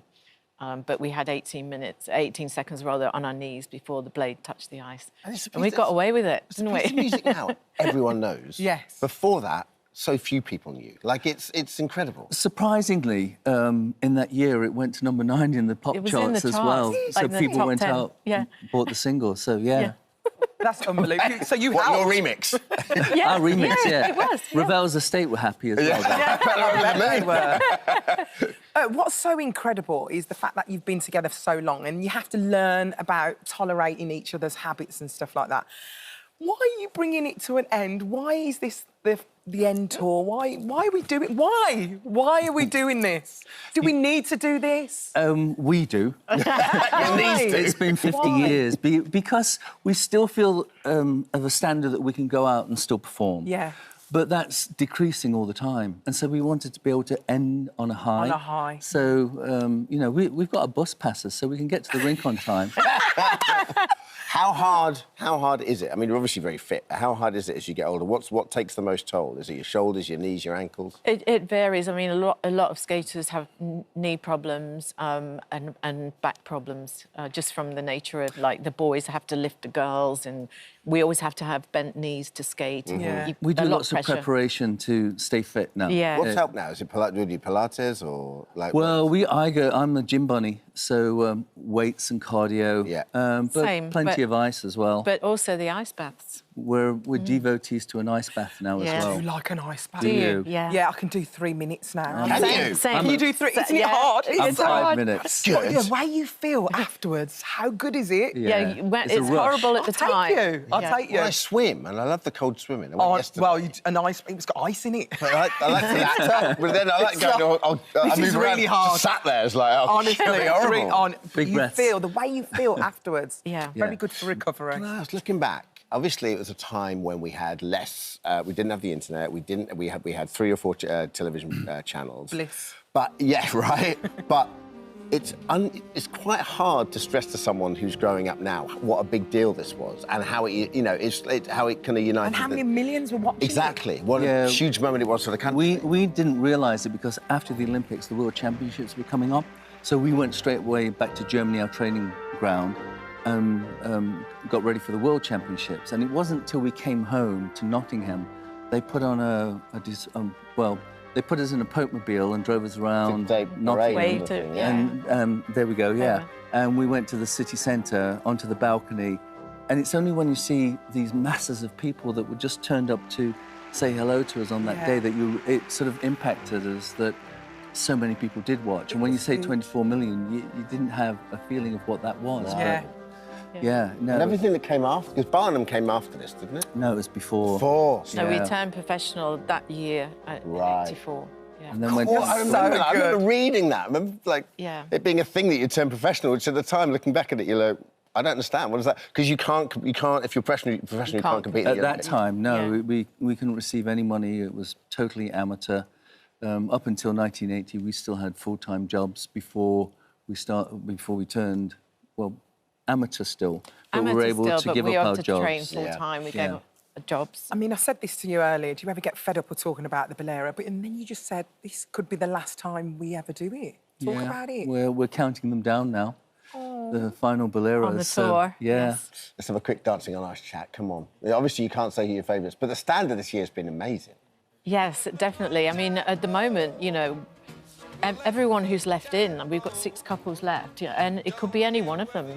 It's just... Each week it comes down to basically the routine and how they perform it. Yeah. But if they make the single mistake, they'll be dropped straight away. Certainly in the skate-off now, we have the skate-off as well. I don't understand how the standard has got so good. What is it? Well, we've been doing it a long time, so I think... Good teachers. Yeah, I mean, we've trained a lot of people. Dan and Karen that do most of the training now, because we just have to judge now. Yeah. But I think the standard's just gotten higher each year as we've done it. Yeah, guys, thank you so much. Thank you. It's lovely to have you with us. Thank you. Don't come and see the tour. Yeah, well, don't retire. Tickets for Torval and Dina Last Dance. 50th anniversary out now. Dancing on Ice continues this Sunday. ITV1 at 6. Hi, everyone. Just wanted to say thank you for visiting our This Morning YouTube channel. Now, listen, we upload new content every day, so go ahead and hit that subscribe button so you don't miss out. And we'll see you in the morning. They were neighbours who became good friends. We're joined now by Lucinda Cowden, who, of course, played Melanie, Dan Paris, who you'll know best as Heartthrob Drew. And look at the hair, still got the hair. He's still on Ramsey Street today. Good morning to you all. Good morning. Last We've night... got the before and afters. I know. It was so before and after. I want to see the before and after of last night is what I want to see. Because you had the most amazing evening last night. You were at the Palladium. I mean, here, the Palladium is held in, like, such I think high it's an iconic venue all around the world, to Absolutely. be honest. No, we all know about the Palladium. Yeah, we gushed all over the Palladium, I'm telling you now. We did. We were running around like little school kids. We were. It was so exciting. We were just looking at all these pictures of the Rolling Stones and different people. It was amazing. Yeah. Incredible. And where did you go afterwards? Come on. So you did a questions and answers on the stage. Yes, a lot of questions and a lot of answers and a lot of laughing. A lot of talking. Great. A lot of talking and some... a bit of singing. Yes. Lucinda did our finale number. I'm not a singer, just to preface with that, but I wrote a silly song, and when I did the word check on it, there were 783 words in it. Gosh. Yes. So there's a lot of words in that song, so even more... Because it has to go all about my character's journey. Oh, I see. So it goes from 1987 to 2024. There's a few verses. There's... The fans loved it. I bet they did. Yeah. Tell us as well, Dan, because the whole sense of this is a celebration of Neighbours. It's 40 years this year, and we love it over here. Is that sort of sometimes quite overwhelming for you guys? Look, for me, it was, 23 years ago I left the show. So for me, it's, no one cares who I am back in Australia. This is that guy kind of thing. Okay. This is why I'm here, because these two care. They're the only two. No, it's been brilliant. It's 3 weeks. It's quite intense. We're touring, 6 different locations. The Palladium was the pinnacle. Yeah. The Palladium was, look, I mean, we've got 2 more shows to go. Cardiff in Wales, which I'm really excited. I just found out I'm 8th Welsh, Yes. so I'm very excited Don't about that. check her maths. And then we're going to Manchester for our last show. So we're really... Mancunian as well? I've got Mancunian. You're Mancunian? Most Right. definitely, Yeah. yes, Lovely. yes. So we're really excited fan. for the remaining shows. But last night was our big, the big middle show that... So what are the fans getting when they come along and see you? What happens? I mean, you're talking about Q&A, but what are you sharing with them? Just a bit of background on ourselves, our storylines, our relationships with other colleagues. Yes. The history of the show, past storylines, and just having a laugh. It was just a laugh and a few songs here and there. It's a beautiful experience to share with the fans because our fans bought the show back. Yes, of course they did. So because of that, there is this symbiotic relationship that we have with them, and we feel like we have a relationship with them. So it's a celebration of, it's like, I don't know, it's probably like being at someone's 40th, if you know what I mean, birthday, and we're all sharing stories about how this hilarious person, if you know what I mean, but we're doing it about the show. So it's a really intimate, even though we're in a huge place like the Palladium, it's a really lovely intimate Because, of course, we know, like, those fans that are there know you all, your characters so well. So when you can share stories behind the scenes that they don't know... They love it. It's just touching on these things that Didn't you have a bit of a disaster on your final scene that you recorded, Lucinda? I think you shared, was a story that you can maybe share, because I think... Yes, I did. What happened there? I was doing a scene where I had to give out drinks, so I've got sort of a tray in my hand, and I tripped, and because I had the drinks in my hand, I couldn't put my hands down, so my nose hit the concrete of the steps. Look, there you go. Oh, my, that is an accident. That's the most unattractive photo that I will ever allow on television of myself. But yeah, it was really terrible. And that was your last ever scene? That was my last scene. And Rebecca had planned a big party for me. I was going to host a big farewell party, but we had it without hers. Oh my God! Yeah, it was a really sad. It was. I was very already terribly unfortunate last day, and then I broke my nose. So and it split open, but it broke straight, which I've never heard of before. I was like, isn't that an oxymoron? But yes, no, it broke straight.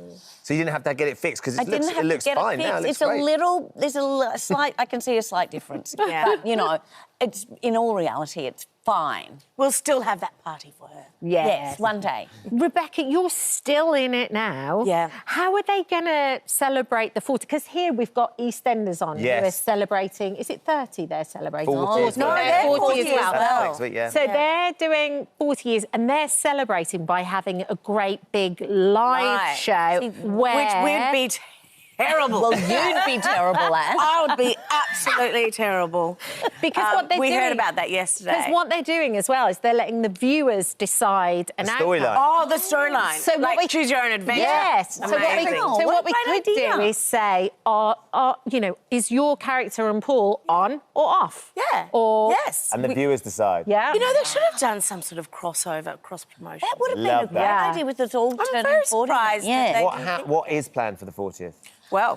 Well, there could be some sort of wedding, and somebody could be making an appearance at that wedding, I believe. Yes. And there's always going to be a drama or two. Oh, so much It wouldn't be neighbours. So, so someone's going to come back. That's obviously done that. Well, I assume it can't be you. Well, it's been done. I don't know. You've done It's been done. that once before. Remember in the It's dream? a good point. It's I mean, I'd love to go back. I mean, to be honest, working with these guys the last few weeks, I've had such a ball. Like, we've got so many memories. Like this was an iconic moment in Neighbours and Soap sort of history. You know, the dramatic way to leave by falling off your horse. Yeah, I did it twice. It fell off twice. You should never go near horses, clearly. But yeah, I was just like I said, I've only just met these two on the tour. I got to catch up with Kim, who played Libby on the show, which we've just reconnected beautifully. It's just like a long lost sister kind of relationship, and you know, we'll have a lovely future together, I think, as friends. But I just want to be around these guys, being creative in a studio. I just think it'd be wonderful after, you know, hanging out with you for the last 10 days. Yes. Definitely need to do something. And I wonder as well, though, Rebecca, because the show is still going. It got brought back, as you said, by the fans. Yep. How has it changed? How has filming Neighbours changed now from when you all first got in? And then you were in Home and Away, of course, before that, which we all adored over here too. How has the whole We don't talk about that other show. Oh, we're not allowed. How has it changed from when you all first got into it? Oh, look, I mean, you know, like any sort of production, it's always evolving. You know, people always ask me, you know, what is the difference between, you know, both shows. They're run very, very... They're so similar. And... but I feel like when we came back, it was... you know, with sort of the technology and the you know, the crew, I felt like, you know, we had evolved quite a lot. Storyline-wise, I feel like it's very, very similar to how it was. We've got wonderful new characters, new storylines. But yeah, I think the behind-the-scenes stuff, you know, is sort of a bit more Americanised, a little bit, you know. You know, we've got amazing freelance crew who have come off other, you know, jobs. So it's a bit, it feels quite fresh behind the scenes. But yeah, look, it hasn't changed. I mean, you know, we work really hard. The crew and cast work really, really hard. And that's why it's so wonderful to come to England because the UK, our viewers just love the show so much. Yeah. And Yeah, it they makes really us are. go, this is why. Yeah. This is why. We get to feel the love. We make the show. Because in Australia, it's not so, you know, like people go, oh, is it still on? Or, you know, it's sort of, there's a bit of I thought it finished. tall poppy syndrome going on. Yeah. But we'll keep celebrating it. Yeah, And we'll it's have you such a back on. wonderful, iconic show. Yes, please. Thank you for dropping in, Thank especially because I'm not sure you've been to bed yet. I'm not sure. Oh, no, I have. I always look like this. Sorry. Thank you for coming. Loved it. Thank you. Thanks for having us. So, as the guys say, the Neighbours 40th anniversary tour continues on Tuesday. Until Tuesday, you're going Manchester and you're going to Cardiff. We're going to, yes, Cardiff both as well. of those. You'll have an amazing time down there. Yes, and up thank in you. Manchester as well. Thank you for visiting our This Morning YouTube channel. We upload new content every day, so go ahead and hit that subscribe button so you don't miss out. And we'll see you in the morning. Now then, it's the sport celebrating 75 years of high-speed thrill, daredevil feats and drama unlike any other. On the surface, Formula One might be all about the cars, but it's the drivers who provide the heart and soul behind the wheel. And there's one driver in particular this morning's kept a close eye on. You've had so much success so young, and I think a lot of people will be thinking, God, what is the secret to that? One of the biggest things is consistency. I genuinely didn't think that I'd be standing on the podium. It's been amazing. I met Silverstone to interview this morning's adopted son, Lando Norris. Look at you getting all jealous. I haven't got anything for you, Bob. You're just our adopted son. I know, that's way better. Our adopted son, there he is. Good morning. How are you all? Very, very well, thanks, Len. Very proud of you. Thank you so much. Good to know I'm still your son. We love you here This Morning. Thanks so much. Good to see you. What a nice guy. On Sunday, Lando Norris finally became Formula One Grand Prix winner. Lando! Come on, congratulations! When I think of it, it's 17 years of racing to kind of achieve that one thing. So it was incredible. We're so proud of you and everything that you do, darling. Yes. Well, joining us now live from McLaren Technology Centre is the F1 driver in pole position to win his first championship. Affectionately known to everyone here as this morning's adopted son, Lando Norris joins us now. Good morning, Lando. How are you? Good morning. I'm very well. How are you? Very good. Now, how proud are you about last season? You must just be thrilled. I am. I mean, for us, it was the first time in 26 years to win a Constructors' Championship. It was incredible. It was everything I dreamed of. Of course, I got to share it with the whole team. Everyone's still very happy. I mean, you can see all the signs behind me and stuff, you know, so it was an unbelievable year. It wasn't an easy one. We came from a long way behind in order to achieve it, so it kind of made it even more special, the fact it was so difficult to achieve. But went on to score our first wins between Oscar and myself and have an unbelievable year and end the season in the perfect way, which was on top. So proud of everyone here in McLaren, and it's been a very fun journey so far.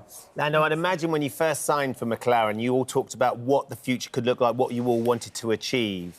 But we've just been watching that footage of you driving your beautiful car back to HQ with everybody lined up there waiting. You know, the idea of talking about something but actually achieving it. I wonder what this moment was like for you, being able to jump out the car and hold that trophy, the Constructors' Championship, in front of everybody up, for everyone there. Yeah, I mean, it's everything. This is everything to me. This is what I live for. This is what I've grown up doing my whole life, you know, so... it's definitely one of my dreams ticked off. The next one is obviously to try and do it myself and win the drivers. And I gave it a good shot. Didn't quite get there and didn't do a good enough job. Simply, that's the honest answer. So we'll try and make amends this year and step it up a gear. But to see all of the guys and girls part of McLaren to play a small part in that, that's something that's very special. And I don't think you can get that feeling in many other ways in life, I think. So for me, a day, a weekend, whatever it is, a year I will remember. We will remember as a team. You know, this is part of our history now. So to have my name on that little booklet too is something very special. So, but this is early days. This is part one. I know I've been part of McLaren 8 years now. So to finally get it done after 8 years is amazing. But one is never enough with us. You know, we're always hungry for more, and that's what we want to achieve this year. Yeah, you mentioned the title, the driver's title there. How are you feeling about that going into this year? Are you feeling confident about it? I am. I think I proved to myself last year, and I've always been a guy who I never want to believe in hype of things, or I'm always kind of a seeing is believing kind of guy. Especially when it comes to things that I'm doing personally, you know. So proving to myself last year that I can go and win races, and I can dominate a weekend, and I can fight against the best in the world, you know. I needed to prove to myself that I was capable of doing that, and I did it last year. I'm definitely not saying I did it perfectly, and I did make mistakes. I think I had my fair share of mistakes and errors. But I'm happier I did it last year, and I can come into this year kind of confident. I would say I'm confident, which is a rare thing for me to be. Definitely not overconfident. I'm definitely not like, I've got this and I'm going to nail everything. But I'm in the best shape I've ever been, both physically, mentally, and everything. And I think we are as well as a team. So we have to be. I think the expectation is there, but the determination is also there. So I'm relaxed. I'm excited, but quietly confident too. He's so level-headed, isn't he? You belie your years. And you drive at 220 miles an hour as well, around corners, which is insane. Can we have a quick question about Lewis as well, of course, one of your heroes, one of your rivals on the grid. Of course. And he's going to be driving for Ferrari. What's it going to be like seeing Lewis in the red car of the Ferrari? I mean, when I'm on track, it doesn't make a difference. You know, he's a competitor and he's a guy I want to beat. It's the same when you're on track with anyone. There's always guys you give extra meters to, and there's guys that you know you can race well, and Lewis is one of those guys. So hopefully, I'm excited to race against him more this year. It's always an honor to race against someone like him, and always something I'm excited for, and I want to prove myself. He obviously wants to prove himself, like he will continue to do and fight till he stops in Formula One. But it's a cool story for him, you know, to go to Ferrari after everything he's achieved. I think it's a cool step. You know, a lot of people said maybe it's not the right thing to do and so forth, but yeah, I would probably do the same if I was in his position, you know. So it looks cool. It's an amazing story for him, and yeah. I know he's going to want to go there with a fresh mindset and show everyone that he's still got the Lewis Hamilton he showed, you know, for many, many years prior. So we'll wait and see. Yeah. And when you were younger, he was a real hero to you. And when you were growing up, how did you start getting involved in racing? What did you do? Because I think you started horse riding first of all, didn't you? Weirdly. I did. Yeah, I started on 4 legs, which one horse. Horsepower has gone up a lot since then, but I started on horse riding. Yeah. More because my mum made me do it, but I didn't really like it. And I had a quick evolution of horse riding, quad biking, anything that I could then go to drive, I loved. Go-karting actually came quite a bit later. You know, I did quad biking, motorbikes. Lawnmowers? I would drive the lawnmower at home. I would mow the garden. I would mow the garden every day, you know, every week, as often as I could. So I love those kind of things. But you weren't quite heavy enough to drive it? Didn't you have to put weights onto the back of it to make it move? Yeah. I mean, to start the lawnmower, because it was like the sit-on one, you had to be a certain weight for it to actually turn on. And I must have weighed like probably 35 kilos, probably not even that. I was tiny when I was a kid, so I weighed nothing. So I had to go and get like big weights to sit on, so it actually would start the lawnmower, otherwise I wouldn't be able to do it. So an interesting start to my career, let's say. Now it's a lot easier. Now I can just press 2 buttons and I'm gone. But then eventually found go-karting and fell in love with Formula One. So it didn't actually happen till quite late, you know, it's probably since 7, 8 years old. It wasn't like I grew up and I saw F1 and then I was like, this is what I want to do. Yeah. I kind of found a slower route into it. But I've always loved driving and motocross, so motorbikes, quad biking, anything that's kind of got an engine in. You're mad for it. I enjoy. Do you still mow the lawn now as well, though? Do you still enjoy mowing the lawn, Lando?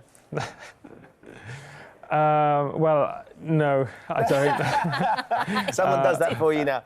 I moved. I don't live with my parents anymore. So sadly, if I go home, maybe I can go and mow the lawn. But I don't live with my parents, and I have no garden. So so you don't need to mow the lawn yet. You're not quite there yet. It's the 75th birthday of Formula One. They're celebrating 75 years. I mean, we can see that beautiful car behind you, and we're looking forward to very much seeing what the new car's going to deliver this season. But what a journey Formula One's had 75 years ago. Yeah, incredible to see the changes. I mean, for me to be part of them and see how much it's changed in the last, 10 years that I've kind of been in it. It's been amazing. You know, the fan base has grown massively, especially over the last few years with Netflix and things. It's really accelerated. So Formula One's heading in the right direction.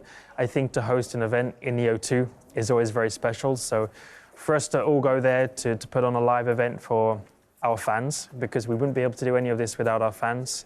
They're the ones who make racing happen, you know, in the end of the day. So a nice opportunity for us to go and say hello, for us to reveal our car and our livery. It's an exciting time. So Formula One is doing all the correct things, and hopefully it can be another exciting season to top it off. I mean, Formula One isn't just doing the correct things, it's heading to Hollywood. Brad Pitt's going to be in a movie. And you are too, I've heard. I think I'm in bits of it. I'm definitely not Hollywood, and I definitely want to stay out of Hollywood. I just like driving my car and going home in a way. So, but it's amazing, you know, to work alongside some of the guys last year, to be behind the scenes and see the cameras and all of this. It's nice to be a part of it, but I'm also excited to see what a Formula One movie is and what it's going to be about, and seeing how it's all got made over the last few years has been pretty special. So. Yeah, been nice to be part of it. I'm definitely not an actor, definitely never will be.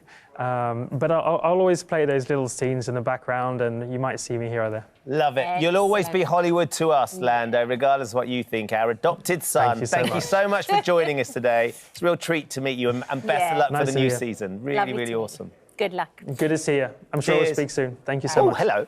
Thank you for visiting our This Morning YouTube channel. We upload tons of new content every single day. So hit the subscribe button, like all the videos, and don't miss out. We'll see you in the morning. Jack joins us now. Jack, thank you for coming onto the show this morning. Morning. It's obviously a very difficult time for you. You've been through an awful lot. I wonder, firstly, how you're doing, how you're feeling right now? Yeah, really good. And I think being in such a good place now, you know, in a good relationship and, you know, being mentally strong is why I'm able to talk about it. Because I think before, you know, things would go wrong or I'd do something or something bad would happen and I couldn't handle it. So I was always off, you know, drinking, taking drugs and things like that. So it was masking. I never actually dealt with the problems that I had and the issues that I had head on. And a lot of the time, I thought I didn't have a problem. I assumed I didn't have a problem. And, you know, from, I'd say, probably the age of 18, this has been an ongoing issue, but never, you know, unfortunately, you know, since being on TV, those mistakes are now public. They're not stuff that you could deal with behind closed doors. It's stuff that I've done, which now everyone knows about. It's not something that I could keep back. So you've always, I think what you've said is you always felt like this was in you. Yeah. Maybe the opportunity to become well known and be on television has accelerated that. But regardless of being on telly, this probably would have happened at some point. You would have ended up with a gambling problem and drug problem and drink problem. I mean, for me, yeah. I mean, no matter how I ended up with money, this would have happened regardless. No matter what the scenario was, it would have happened regardless. I would say having money in abundance quite quickly accelerated it, but this would have happened anyway, you know. And the amount of opportunities that I've messed up due to this, but then would not confront it and actually say, I've actually got a problem here, you know, I would just try and go on to the next thing, or I'd let someone down and burn some bridges. But I didn't want to burn those bridges. I'd let these people down and then go on to the next thing, and all of a sudden there's no one left to fall back on. There was nothing more to salvage. I mean, I used to come up here all the time and do the competitions with Andy Peters and stuff, and I loved it. Like, it was amazing, but unfortunately, you know, due to me, you know, not turning up for things and being unreliable, them opportunities I went. So no matter where they come from, those opportunities, I would have ruined whatever it was. Whether it's selling my office supplies, if I got a huge client, I probably would have messed up going to a meeting with them. You know, but I wasn't able to actually confront these issues head on. But I feel like now I really am in a place to do that. You know. And is that one of the reasons why you're doing this now and why you're talking about it Yeah. now? It's almost that sense, I suppose, of accountability, I guess. That the fact that if you sit here now and you say it, you're going to stick to it. That's what we all want you to do. The reason that I wanted to talk about it like this is because I do want to hold myself accountable, because there's been a few different times that I, you know, would kind of say, oh, yeah, I'm changing now, I'm really sorry for doing this, but I had no real intention of changing because I hadn't been dealing with the issues. And I thought, look, if you've got some fame and you've got a platform and you're well known, rather than it just be flooded with me having a sob story and crying and saying I'm sorry all the time, why not say, do you know what? Hold my hands up and say, look, I did make these mistakes, I did have these problems, you know, I was taking drugs, I was letting people down, but let's change the narrative now and use that platform rather than let it be full up with all this negative stuff. Let people say, do you know what? If he can do it, if he can have all these opportunities, if he can have all this money, lose it all down to what he was doing and turn it around, why can't I? You know, because there's a lot of eyes on it and I want it to be something positive now. I'm bored of myself. I'm sick and tired of myself, you know, keep saying I'm sorry and doing all these things, but making the same mistake over and over again. And I think that's a lot of what addiction is. It's like insanity. It's like doing the same thing over and over again, but expecting a different result. I'd have arguments with myself and say, this time round it'll be different. You know, you will make it tomorrow, but it never was the case. How bad did it get, Jack? I mean, it was awful, and it was always like, you know, it started out, you know, you just have a drink, and then you end up taking other drugs, and then because you've taken so many of those, then I take others to go to sleep, and it's this cycle, and then you'd be all right for a few days. And that's why I always thought this isn't a problem, because I'd have a few days off in between. Yeah. But then what had happened is I discovered another drug, which is an anti-anxiety drug, and I'd start, and then I become physically addicted to that. That's why I went to rehab. I become physically addicted. I never experienced physical addiction, you know, like experiencing, you know, withdrawals and things like that. And it was like, mate, like, how many times do you have to do this? And I think, you know, my family and my relationships and Chloe, they're all so supportive, but how much more have they got? How many more times are they going to be like, do you know what, Jack, yeah, it's OK, we'll get through this? There's got to be a point where they say, this is it now. And I think it got to that point where there was no more relationship to salvage, there was no money to go and even help yourself or go off to rehab. Well, that is one of the factors in this whole situation that you find yourself in as well, where you had a vast amount of money. Yeah. And you went through it so quickly because you'd kind of got this gambling addiction that was running at the same time. Well, it's not that. It was like these all went hand in hand. So I'd be, you know, I would be drinking and doing whatever I was doing, and then I wasn't in my right mind. So I'd think to myself, I'd convince myself, I know what I'm going to do. I'm going to go and win 100 grand today on blackjack. Never going to happen. Never going to happen. And then because of how much were you gambling? Oh, the gambling. I mean, it was, and this was only ever when I was, I suppose the word is intoxicated. I was doing 40 grand days, like 5 grand hands on blackjack. Like, who did I think I was? I wasn't Brad Pitt. Like, why did I think I had all this money? Like, you know what I mean? But, you know, it's money that, and also I had to be healthy and keep up appearances and be punctual to keep getting that money anyway. So how delusional was I to think that it was going to still be there? Endless supply. And in total, how much money do you think you've wasted? Oh, it's very close to $1 million. Very, very close to me. Because it's awful. And when I say, and it's not even just that, it's like the behaviour that I was doing. So, like, you know, driving recklessly, you know, having no regard for even myself. I didn't really care about myself.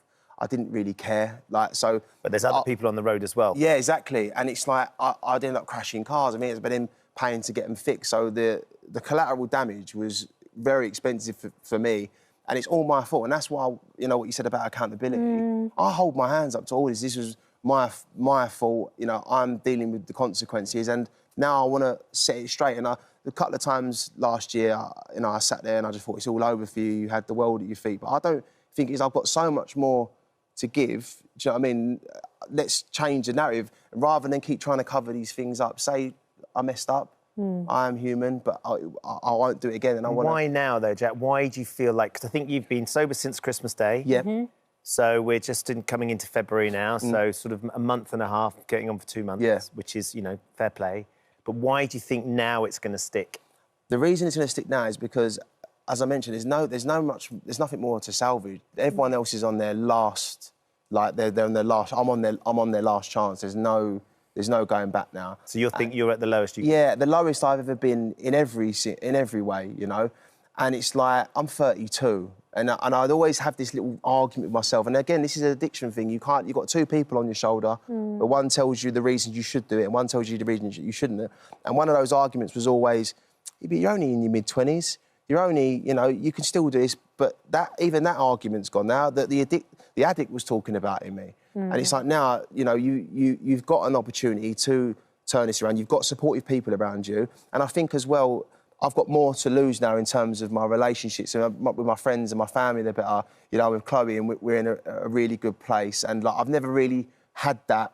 I've not really had that where I thought that's not worth losing. Everything that I had, I always thought, it's all right, I'll get it back. I didn't really care if I lost it. But this time round, I've got so much to lose in terms of stuff that you can't buy. Yeah. I've got stuff that you can't buy. So what are you doing? Obviously, it's not as easy as, right, I'm just going to stop, right? Because like you said, you've got these two voices on either shoulder. Yeah. So what are you doing to make sure that this is the time, this is the moment where it's going to be different? Yeah, I'm setting goals for myself, right? And I just thought to myself, right, what was you good at? Boxing. So I went and signed for a fight, and I'm going to fight on the 1st of March. I thought, right, I want a skill that I can learn and have forever, that no one can take away from me. And that's a professional... Yeah. So obviously, I've been boxing as a professional in England. So I've signed with Warren Boxing Management. I've got a meeting with the ball to redo my licence and stuff. I'm fighting on a professional bare knuckle card on the 1st of March. I also, being in this industry, sometimes it's like those mistakes you've done, you're not right for this brand, and people telling you what you're not right for. Yeah. So I thought, OK, what can I learn as a skill that I can have for myself? That's why I doing a master's degree in financial trading, which no one can take that away from me. Then I earned that, and I've done it. I've also gone back to office supplies and stationery, which is where you originated. Exactly. So I'm back as a pen seller. So I'm doing that because I thought I'm good at it. I know what I'm doing, and for me, having those things, I'm comfortable with it. I've boxed my whole life, and I've sold pens since I've been 16. Stick to those two things as the comfort, because you know what you're doing. You're confident in what you're doing. Don't let loads of different things come into your head and branch off here, branch off there, because that's what happened before, I suppose. I had so many different opportunities. I want to do that, I want to do this, I want to do that, and I never put 100% into any of them. So now I'm just fully focused on the things I'm good at and what I want to do and where I want to be. And what about Chloe as well? Because she's been incredibly patient and she's looked out for you. She's been through the mill, right? I love her. I do love her. And I really finally, I see a future. And I want to get married. I want to buy a farm. You know what I mean? That's what I want. That's what I want to do. And I see that with her now. But the person I was and the person I was becoming, that person couldn't hold down a relationship. That person couldn't even hold down a job.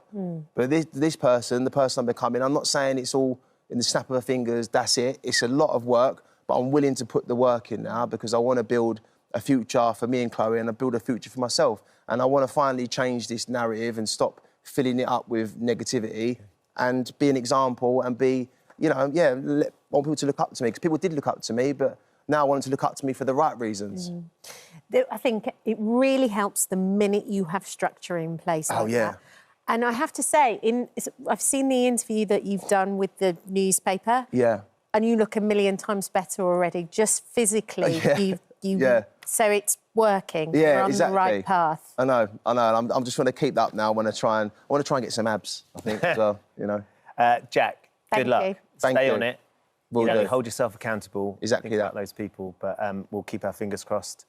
And good luck for the fight as well. I appreciate it. Thank you. Thank you. If you or someone you know has been affected by anything that we've been talking about on today's show, you can find advice and support by heading to the helpline section on our This Morning website. Just go to itv.com/helplines. Thank you for visiting our This Morning YouTube channel. We upload new content every day, so go ahead and hit that subscribe button so you don't miss out. And we'll see you in the morning.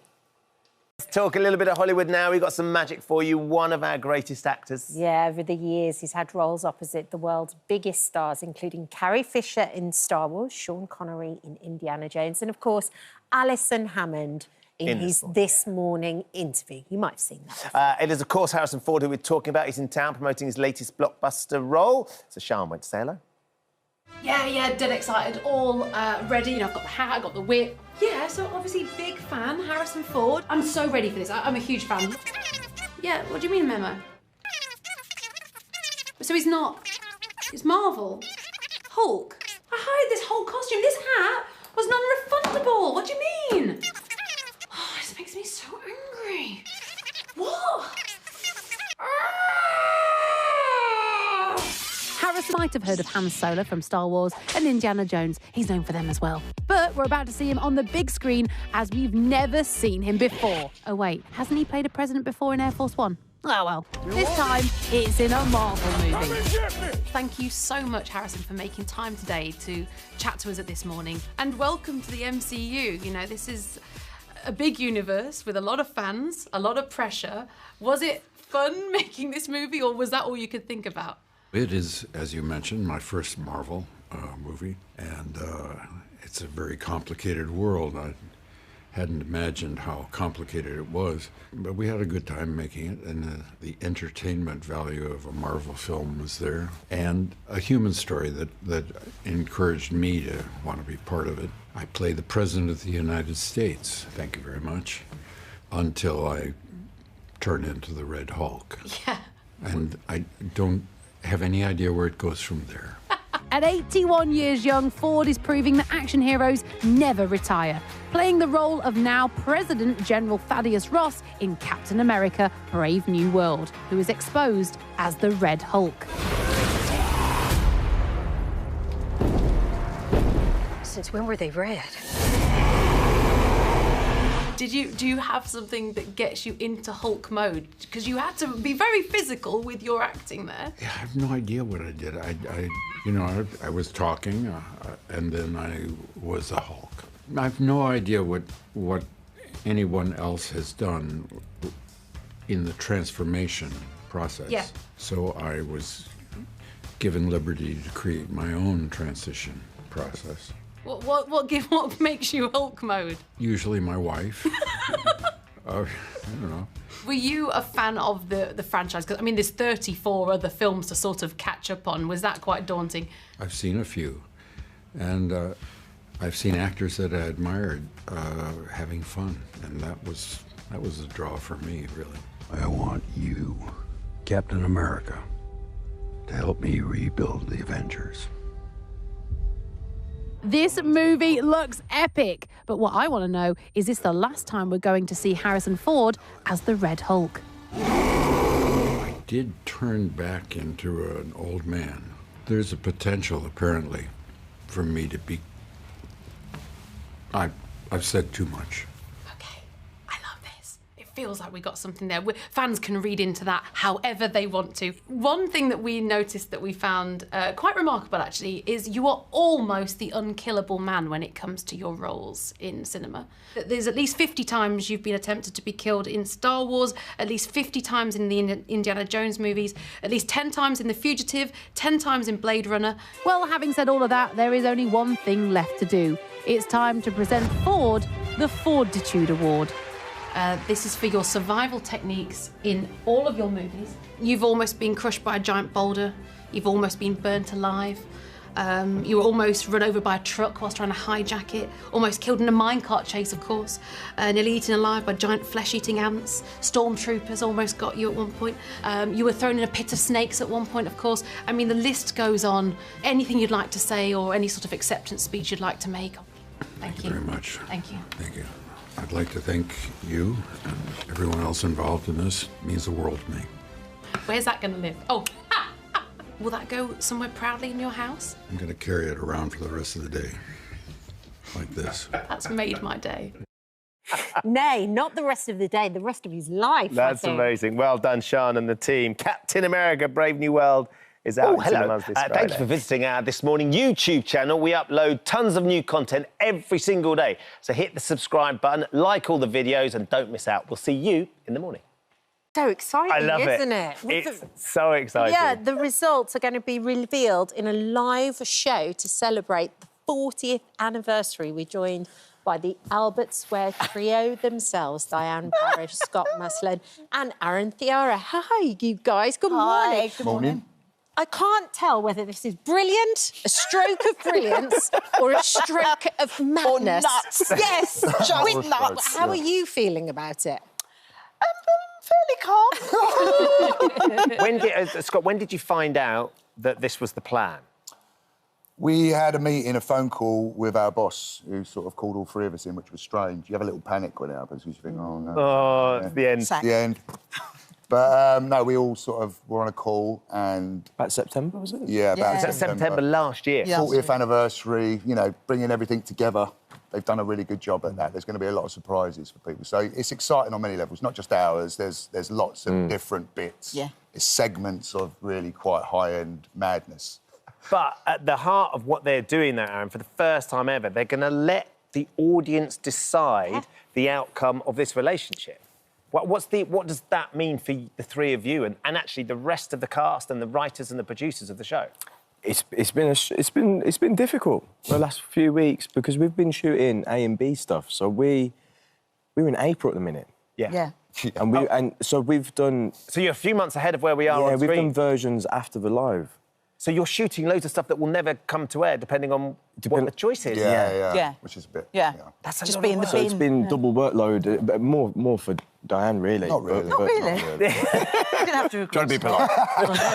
Scott's got very little sympathy. You see the youngster still there, keen to keep everyone happy. Yeah, he's Don't young, let it affect your I'm old choices. and bitter and twisted. But Diane, I saw you the other day being interviewed by Ali and Dermot, and you said, when they call us into the office, we know that there's something afoot.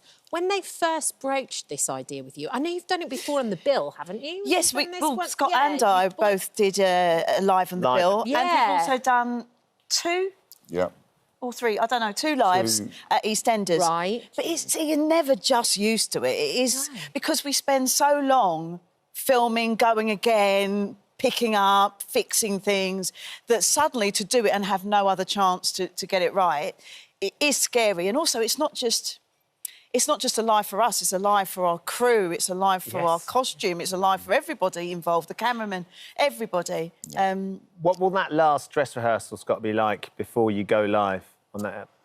Hopefully that one will go well, because if it don't, we're going to be going, ah! But no, it's such a, as Diane said, it's such a big deal. We've got a lot of things involved that aren't in our normally daily sort of running of the show. So we've got a lot of these trucks coming, you know, the live truck. Yes, of course. You can't help but get, you see that and you start to go, That's when you go, it's real. But it's a bit more different. I'm just trying to sort of say, you know, it's another episode, but it isn't, of course. It's massive. The crew's it's probably doubled in number, and it's like there's a lot of people focusing in. It's almost like a composition now. All these different, like the woodwind, the strings, everyone's coming together to play this thing, and the stakes are high because it's live. So yeah, it's exciting and nerve-wracking, as I can vouch for, because I did the last one. I went, away. No, I did. We had a moment. I nearly said, "Can we go again?" No, you were very good, though. I nearly went, and you stopped yourself. Well, I had a little mate. I looked at Jake, who was looking at me like that. So it's great, you know. And there's lots of little things that happened in the live, which, you know, in a way, you beat yourself up about it. But part of the process is it's good to show that it is live, and that you're not lying and you're not fudging, and it isn't a take that's been pre-recorded. So yeah, it's stakes are high. It's really exciting. Everybody's can't wait. So they've done them before, Aaron. This would be your first live ep, obviously. I mean, you all do live theatre and that's, Shakespeare. You know, you've done plenty of live performance, but does this feel different? I don't know if I'm naive to it all. I feel all right. Well, this morning I felt all right. Tomorrow might be different, but I'm just breaking it down like that. Like each day, take it as it comes. I'm trying not to do anything different out of my routine. Yeah. Like learn it the same way and we get a few more rehearsals, which is different, but that's a joy. And but the reality is, you won't know till 20 minutes before that live ep which script you're going to go with. Exactly. Yeah. Yeah. Two versions you got to learn, which is going to be hard for Diane, I think, out of all of us. Yeah. Diane's got this I've got way a or whole that two way. in my head. So you imagine she'll start going the other way with the wrong one. Yeah, one's got. I've just got to suddenly bin one off and go, right, that's the one I'm going with. So it's actually, I've never had to do that. But the way, like Aaron's saying, treat it like an everyday process, because we get days where we're meant to shoot 2 scenes and then they say, oh, we haven't got time to shoot that one, it's dropped. So I'm going to just treat it like that scene's been dropped for the day. Yes, yes. This is the only one we're shooting. Compartmentalise. Exactly. Yeah, for sure. Stay focused. And Aaron, for you, like, to be involved in this, you're quite a new, in comparison to these guys, you're quite a new member of the team. Yeah. But you're also... Thank you, Ben. But you've been named Best Villain. Yeah. Like, the audience have really kind of taken you to their heart. Yeah, I've been very lucky.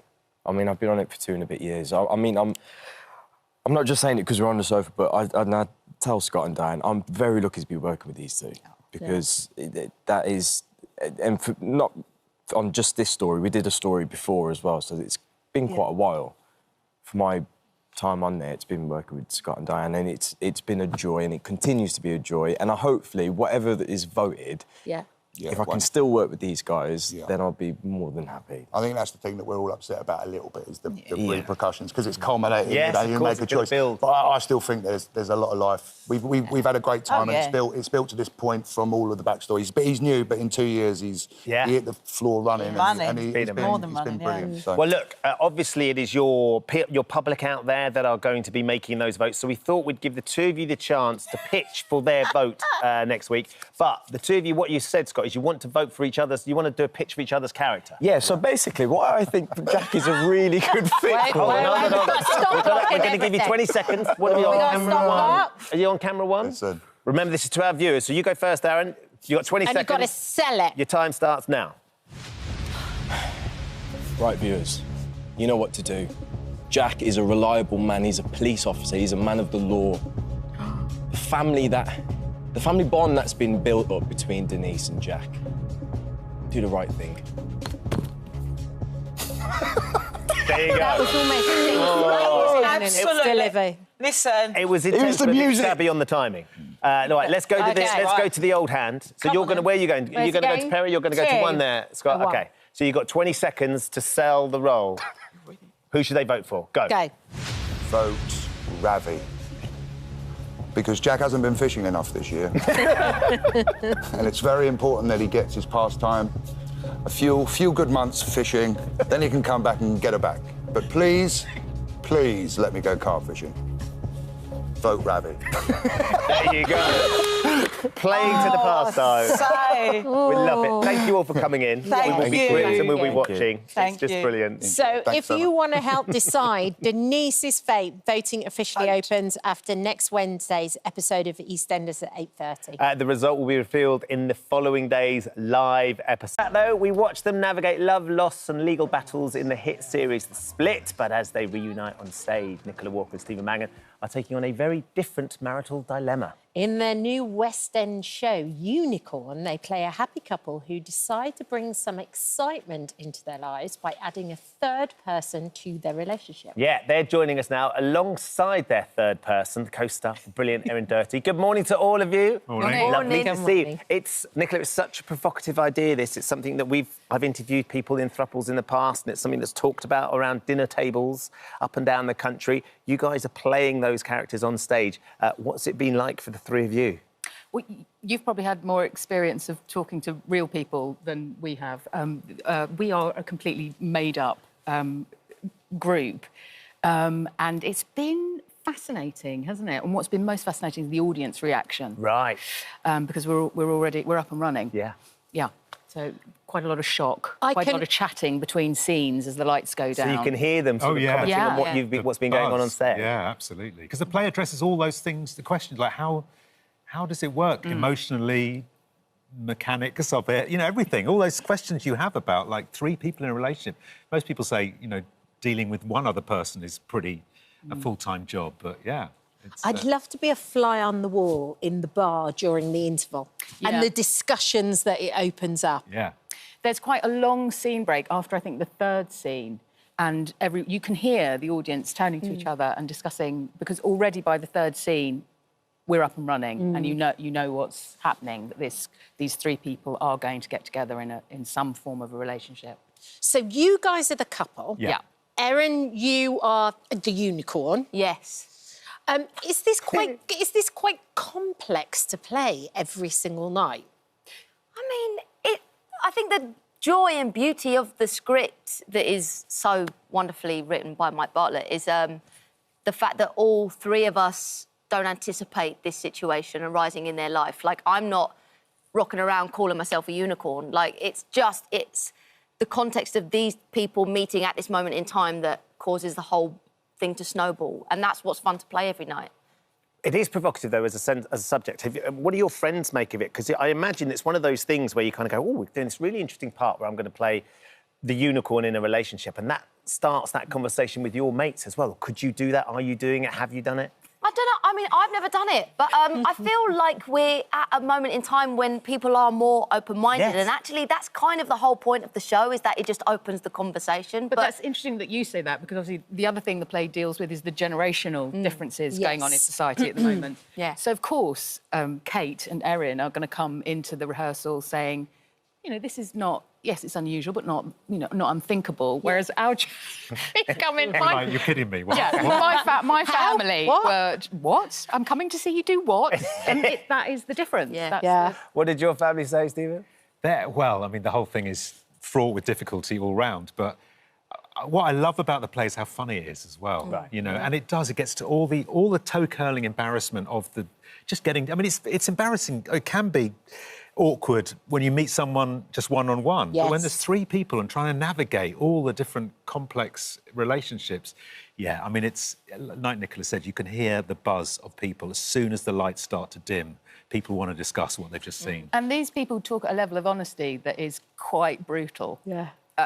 Husband and wife that are really shooting from the hip and being very, very truthful. Yeah, not sugarcoating anything. No. But they do love each other within this relationship. It's not like... And you guys obviously love each other. You've worked together so many years as well. So does that make it all more comfortable as well? It's helpful, isn't it? Yeah, they didn't want to do a show about a couple whose relationship was over and the only way it was going to survive. You know, they love each other, they're happy together, but things are starting to go a bit stale, you know, in the bedroom and just in general. And, you know, Nicola's character especially can see where this might end up in 5, 10, 15 years. Yeah. Wow. Do you think your characters in The Split could have done with trying something like this? That might have... There's absolutely no way They would never have gone near this. And Nathan would have gone near In a million years. Well, hold on. Nathan's earring, it felt like that was a departure. Nathan's earring wasn't a cry for help. Well, it was a cry for help. But that's as far as Nathan would ever go. Yeah, I mean, this still, your ear... I mean, there was something about it. Don't put it away. It's too early in the day. There was something magical about seeing you carrying that earring off in the way that you did. And the way I did. And the way that Hannah's sisters, sort of, you know, the two of them are so fabulous. It's like, when can they start on the earring? You can't earring? get away with anything in that family. No. It was very special seeing you all come back together, though. Really, really magical. Is there any opportunity that there might be more, do you think, Nicola? We'd do it. Would but you? Yeah, the cast would do it. We'll do anything Abby asks us to do, frankly. It's just having them all back together. It's such a magical mix and chemistry, I think. It's just been such an amazing thing to enjoy. Loved it. We spent a month in Barcelona filming it. Hard. I mean, you're literally Hold on, like the most spoilt man in television. Wait, you had a month in Barcelona, then you went off to the Caribbean. Yeah, working. I know. All work. Oh, yeah, fingers to the bone. Listen, can I be honest with you? It was cushy. At least you've admitted it. Yeah. And Erin, you got to... So I love The Crown, and you got to play, for me, the rock star of the royal family. Like, she's proudly difficult. She rocks some great fashion. She sings David Bowie. Yeah. She gets her hands dirty. And your Princess Anne was the Princess Anne that we don't really remember because she was so beautiful and young and striking. I mean, look at you there. It's just extraordinary. But she's so different from you in real life. Yeah, that was part of the joy for me. Like, I never thought I'd be given that opportunity to embody someone from that life. So it was really just fascinating to step into those shoes. But as you say, I knew nothing about her when I went in for the meeting, but the more research I did, I was like, this woman's awesome. an absolute boss. So to be able to live her life for 2 years was a dream. And of course, you're playing a person, a character that we all know as well, so you've got to get it right. So the voice, I understand, was something that you had to work hard on. Yeah, I just found a specific YouTube clip of her and I recorded it on my phone and I'd walk around. I was living in Blackheath at the time and I'd walk around the heath just, like, saying it out loud. Like, dog walkers probably looked at me and thought I was a weirdo, but, you know. What was it? Can you do it for us? What the quote. Do you have, like, a phrase that you use to get yourself into it? I mean, Olivia's mentioned this before. There's a word, basically, when you say ears, that's how they say yes. So if you just say ears and don't move your mouth, that's them saying yes. Go on. So it's ears. He's there immediately.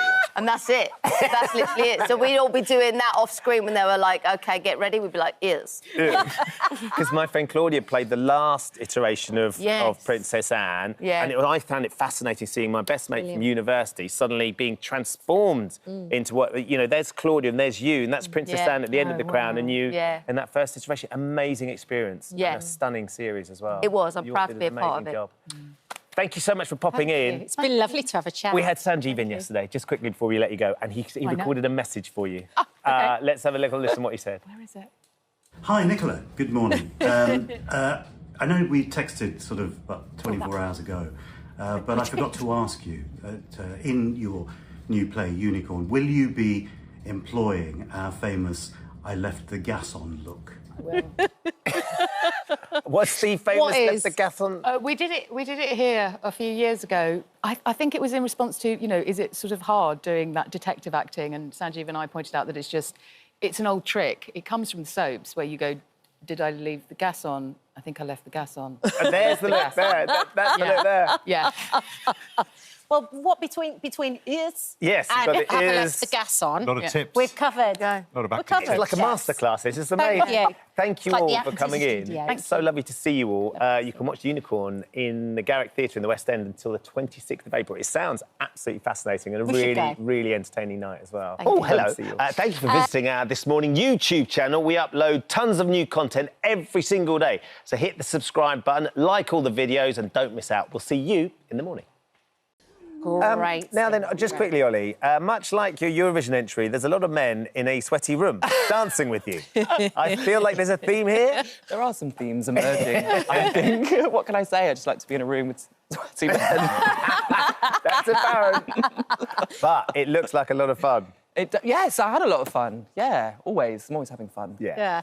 Tell us a bit about the new album. It's called Polari. Polari. So Polari is a language that was used by kind of very creative people, circus performers. Right, yeah. Tell me a bit more about it. So Polari, it's technically a slang, right? It's actually only a couple hundred words, and it was spoken, like, its roots go back hundreds of years, but it became quite popular amongst some gay men as a way for them to communicate in secret. And there are lots of words from Polari that we still use today, like, that people might not know come from Polari, like slap for makeup, bevy for a drink, or camp or naff, that came from Polari. So a Polari phrase could be like, let's have a bevy at my latte. Yeah. Let's have a drink at my house. And yeah, it's just it has such a fascinating history, the reasons why it was spoken, who spoke it, and just as a kind of concept, I found it very inspiring for my album. Yeah, I bet the idea of any sort of backslang or secret language feels very creative as well. It feels very sort of underhand and feels sort of very secretive, which makes it feel a bit magical. Yes, totally, Ben. You nailed it. Yeah, exactly. That's how I felt making the album, and I wanted to kind of take that approach to all the lyrics and the music, so it felt like it had hidden meanings and secret symbols. But also, it's a massive celebration of the 80s. Yes, I mean, you can hear it in there. You can hear, like, Pet Shop Boys, Erasure, you've got a bit of Kate Bush influence in there as well. Why did you want to do that?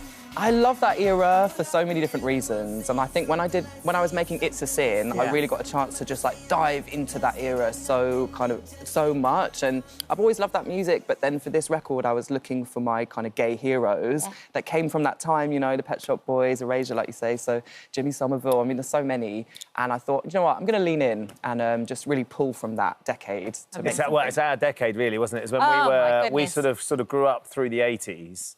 And Ollie, as Ollie just mentioned, It's a Sin. I mean, that was So, when you played Richie, it was just so heartbreaking and so brilliantly done, and like a celebration of freedom, but silence and fear and everything all rolled into one. Yeah, thank you. I mean, it was honestly a life-changing experience making that show, and I've actually been visiting some HIV charities recently, the Sussex Beacon in Brighton, Sahir in up in Liverpool, and they've just been telling me about the work and how the conversations they've had since It's a Sin with their service users, with people coming to take tests, just like talking about how this, what affected people in the 80s, what's happened to now, and the impact that it's had, what people are dealing with now, and it's just the conversations keep going. It's just amazing. We saw the Prime Minister taking an HIV test yesterday. We did. Yeah. Yeah. I mean, that's it. Trying to get people to first Prime Minister, I think, to do it, which is kind of insane, but good to show that it's really easy to do and that anyone should get tested, no matter who they are, however they identify. So yeah, it shifts people's perceptions, I think. Undoubtedly. Can we talk Eurovision?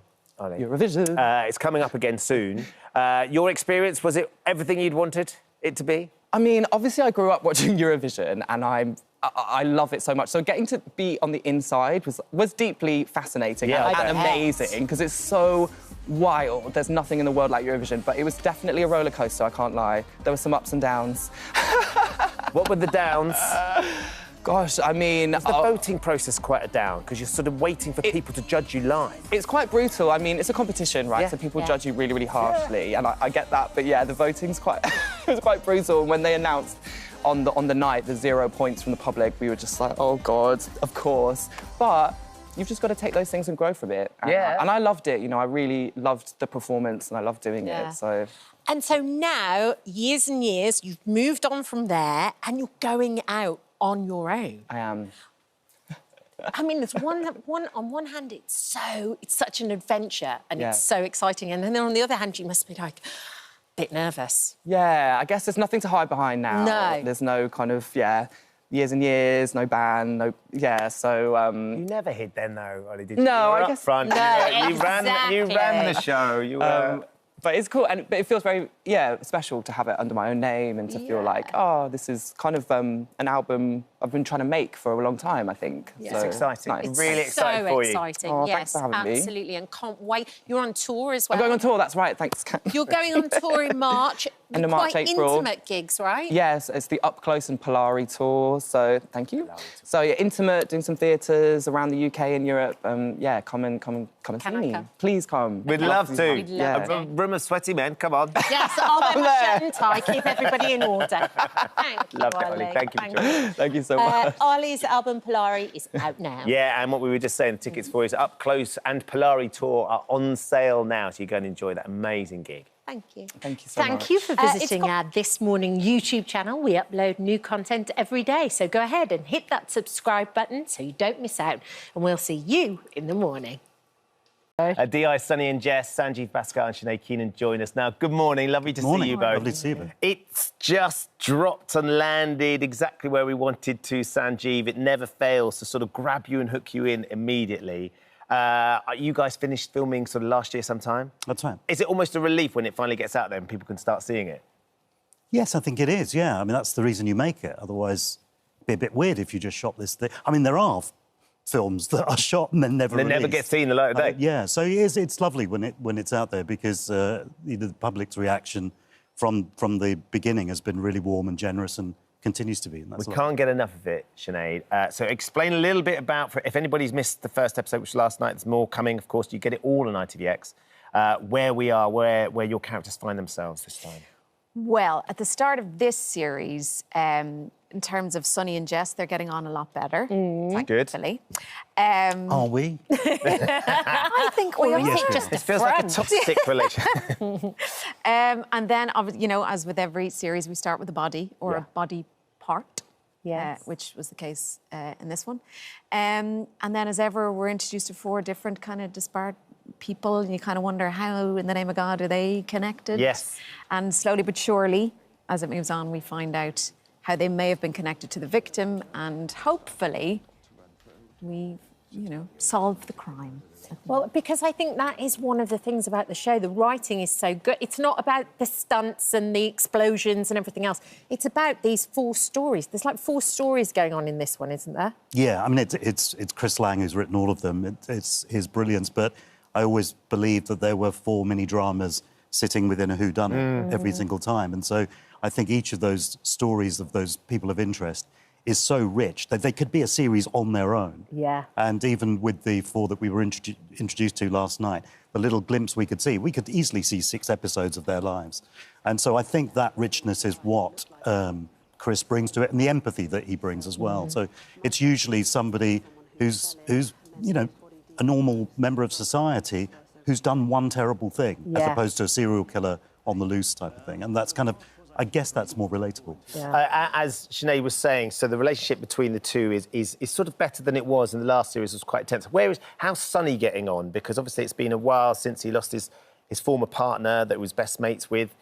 Where is he in his life? Is he dating? Well, no, he's not dating, but I think he's kind of, you know, he's on the market. As they say, is that the right term? I don't. Is that with his half a bottle of wine. Well, yeah, he couldn't order half a bottle of wine. That's the tragedy of kind of going in and table for one. But no, I think he's a little more hopeful. I mean, he was carrying a lot of grief and stress in the previous series, so I think he's emerged from that. And some of that is that the relationship with Jess, the working relationship at least, is kind of pretty good. Although they're not being entirely honest with each other about their personal lives yet. Not initially, no. Not initially. The fish. So, yeah, I think he is in a better place, a more hopeful place, yeah. Yeah. You were talking then about the personal lives. Your sister, in real life, actually plays your sister... In the show? Yes. Yes. What was that like? Because she has an affair with your husband. Yes. In the show? In the show, not in real life. I can confirm this has never happened. Should we get Linda back? Yes. Yeah, we didn't do sister-sister relationships, did we? With mother-daughter. Oh, a whole different ballgame. Yeah, no, my sister Grania plays my Jess's sister. Yeah. And it was lovely. It was lovely just to have her on set to hang out with, because she's moved back to Dublin, so I don't get to see her as often as I would like. So that was lovely. And I think I can say she makes a return. Yes. Ooh, okay. Interesting. Are you any good, Sanjeev? This is the 6th series of Unforgotten. Are you any good at working out who's done it or what's been going on, or are you as hopeless as well, I say the rest. I certainly am. I sit there for every episode going, I didn't see that coming. Oh, no, I think I'm slightly worse. Oh, excellent. That's good news. Because the thing is, I've got the script in front of me, so I can reread the pages, and I still don't get it. So I don't think, again, it's testimony to Chris's writing, that even I, after 6 series, turning the pages and trying to guess who it is, still get it wrong. And if I get it right, it's for completely the wrong reasons. Oh, OK. I love the idea that it's a detective and you can never guess who it is. But also, you came from this comedy background, not necessarily drama as well. Yeah. Were you surprised when they approached you for the role? I'm still slightly shocked I'm in it. It's just to be quite like, honest, what? Kat. It's kind of... Yeah, it took me 2 series before I asked Chris Lang why he'd cast me, because I thought if I asked him before that, he might just say, oh, my goodness, we made a terrible mistake. You're right. You're absolutely what were we right. thinking? So, yeah, I was surprised. And I think one of the things that Chris said to me about the casting generally, which I think is amazing, it's the people who've come in this time are as incredible as all the ones before, as with Sinead coming in, was that Chris's idea was that if you had comedy timing, which you can't teach, it's impossible to teach it, and you can apply that timing to drama, you've got everything covered. You can do the light stuff and you can do the more serious stuff. And I think when you look at the casts, past and present, they all have the ability to do comedy. Talking of past casts, am I right, Sinead, in saying that you initially turned down the offer of the role because you thought, I can't possibly follow the footsteps of Nicola Walker? I'd love to think it was a straight offer, but it wasn't a straight offer. Oh, OK. If we're going to be honest. Rebel. No, I got a call to say that the people at Unforgotten were going to give the script to 3 actors, and I was one of them, and could they send me the script? And I thought that was so lovely and kind. Thank you so much, but absolutely not. Because of, you know, Nicola is so brilliant. I thought, God, whoever does that is going to be, you know, peeing against the proverbial. Yeah. But then my agent did her agent thing and convinced me to read it, and then, of course... Thank goodness you did. Absolutely. Do you know who the other 2 were? I couldn't possibly come in. Oh. No, I like it. I think it's Miriam Margolyes. That would be one I would want to see, too, for sure. What about the new show you're doing for Netflix as well? Because you finish this and then you go straight into that, too. Yeah, I finished Unforgotten on a Wednesday, and on the Monday I was in Belfast doing a new series called How to Get to Heaven from Belfast. Which sounds like a fascinating challenge. Great fun. It's Lisa McGee who wrote Dairy Girls. Oh, amazing. It's her new project. A lot of humour. Say no more. Does it surprise you, Sanjeev, that with all your vast acting experience, the thing that people are most intrigued by is Sonny's backpack? It seems like it's become an iconic part of who he is. Well, the thing is that, you know, when I chose it as it was just something to carry your stuff in, and I thought it's practical, and he had kids, and so it became this thing. But then from the second series onwards, I just got the costume department to fill it with anything they wanted. Stuff. Yeah, and I promised that I wouldn't look at the contents until the end of the day. So when I'm carrying around the backpacks in those scenes, I have no idea what's in them.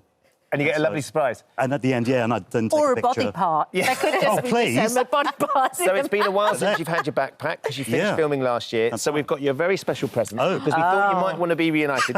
We've got your own backpack, which we've actually filled, the team here have filled with some exciting things. Have we double-checked what's in there, by the way? Firstly, there is this morning tea towel that you can take home. That's lovely. Give that to Mira for us. Yeah. Thank you. It's Valentine's Day. Oh, no, give that to Mira. So you can have that. Oh, that. OK, I get that. David Donnelly's about to teach us how to do terrariums. So that's a sort of little terrarium. And then seeing as it is Valentine's Day, we thought the perfect Valentine's present would be you with... Who's got that? There we go, on camera 2 there. You with your... Well, obviously that was his grandmother, but that's your wife. Yes, I mean, that's what she looked like this morning, so it's kind of... Linda Papadopoulos, we need you! And you can take that backpack as well. well. Thank you very much. It's lovely. It's lovely. Thank you both for coming in. Thank you. It's a wonderful series. Just absolutely love it. Jade, lovely to meet you as well. Yeah, Unforgotten continues tonight at 9 p.m. on ITV1. Oh, hello. Thank you for visiting our This Morning YouTube channel. We upload tons of new content every single day. So hit the subscribe button, like all the videos, and don't miss out. We'll see you in the morning. Now, our next guest has swapped her safari boots for ice skates, but can Michaela Strachan's dazzling move take her all the way to the Dancing on Ice final? Birds do it, bees do it, even educated. I love the unison that you have together, and it looks so well rehearsed. Perfect. That was the performance of the night. It doesn't get better than that. That's incredible. I mean, it was an Oscar-winning performance tonight, wasn't it? And the relationship that you have with each other, you're really telling a story. It looked flawless. You captured the beauty of the film and the music. You're incredible. Said, you know, the spirit, the energy that you put into it was fantastic. Because this is Africa. Just keep doing what you're doing. I think you are so capable and so incredible. Well done. I mean... Wow. Michaela joins us now. I mean, just to put into context, we had Steve Redgrave in last week, and Steve was brilliant. Steve was lovely. On his own admission, just went, well, I can't do this, and fell over a lot. You look like a pro. Yeah. Do you know, I've absolutely loved it. I've really loved it. And I trained as a dancer a long time ago, and that's been buried for many, many years. A, because I've gone into wildlife, and B, because I'm in a very sport-orientated male family that love cricket and football and rugby. So I found that passion has just risen again, and I've just loved the performing side. And yeah, I mean, I kind of have exceeded my own expectations, I think. I thought I'd be really rubbish. And, oh, my gosh. Because I was terrified. I was absolutely terrified at first. You know, I got on the ice, I wouldn't let go of my coach because I thought I was going to fall. And, you know, I'm at an age where if I fall and I hurt myself, it's going to take a while to mend. And so I was terrified. And then last week I got the criticism from the judges that I skated too much on my own. And I'm so proud of going so clearly to the judges. You're skating on my own. Yeah, I'll take it. Well, obviously, you said that you trained in dance a long, long time ago, but there's a difference between training in dance and putting dancing on ice. I mean, what an absurd thing to do, really. Put these sharp things on your feet Crackers, and, you know, go on a hard surface and think you can skate. I mean, who thought that was a good idea? But, yeah, I mean, I've worked really hard. I mean, there's no doubt about it, I've worked hard. And my my coach, my partner, Mark Hanretti, is just wonderful, and he's so patient and so encouraging. I don't think I've ever met anyone so encouraging. And, you know, he'll do anything to make me look good. And we've worked really hard together. We're both workaholics, and we're both really striving forward. And so, yeah, I mean, it's just been an amazing journey so far. I think what I love about you on that show, Michaela, is the fact that it's a testament to, and it's not about, you don't have to go and compete again, but it's about reigniting an old passion and an old skill, that everyone learns something when they're a kid and has a passion when they're kids, and because then life takes over, you kind of bury it. And it's just so great that you're doing it, and you know, you're an inspiration to people who go, actually, do you know what? It doesn't matter if it's checkers or football or dance. It's something I used to love. I should get back and do it. Well, I really hope I'm an inspiration for people of my age, because I think, you know, I used to do mad things when I was younger. I used to do wildlife programmes like Michaela's Wild Challenge, be challenged to do all sorts of crazy things with wildlife. And I found that as I've had a family, you know, I've become a little bit more risk averse. Yes. And you start protecting yourself. And, you know, now my son's 19, he's just gone to university. I am ready to just get out there. And I really hope that, you know, women of my age are looking at that and thinking, you know, I can do that. Let's do something that I've always wanted to do and reignite a passion. And I think the performance passion has been reignited. I think I'll watch a lot more dance after this. I don't know whether I'll continue skating, because without Mark, I don't think it'll be such fun skating. Well, you're doing it on your own now, though, remember? Yeah, we go to skating, we could just skate around on my own. I need Mark with me. It's done its job, you know, if you start dancing again. Absolutely. Yeah, spark that fire again. Well, I always, when I think of, you know, when I see everybody signing up for Dance on Ice, all I think is how brave everybody is. Because when I think of Dance on Ice, I think accidents. To do it, I think accidents, I think injuries. Have you managed to stay injury-free? Oh my gosh, you hate saying it on live television. Yeah, I know, I'm going to touch wood. Yeah, touch my head. touch wood. But I fall a lot. I mean, I think that's the best thing I did, was the first time I fell and realised I hadn't hurt myself. And so now I'm not frightened of falling, and so you tend to fall better. I mean, both of us, Mark and I, fell the other day. I fell last week flat on my face. I seem to have been OK. I did pull a muscle. Ooh, look at that. yikes. That's a Gemma Collins fall, isn't it? It's like flat on my face. Remarkably, I got up and didn't hurt myself. I thought I rather styled out that fall. I mean, if I did that on the show, I mean, yes, you did. Now it just looks like it's supposed to happen. Exactly. I think, the worst thing that's happened is I pulled my intercostal muscle, which is the muscle that goes between your ribs, and it went into spasm when we were training. And I did think, gosh, if that happened on the show, that'd be really embarrassing, because you literally can't move. It goes into spasm. You're like, oh, no, I can't move.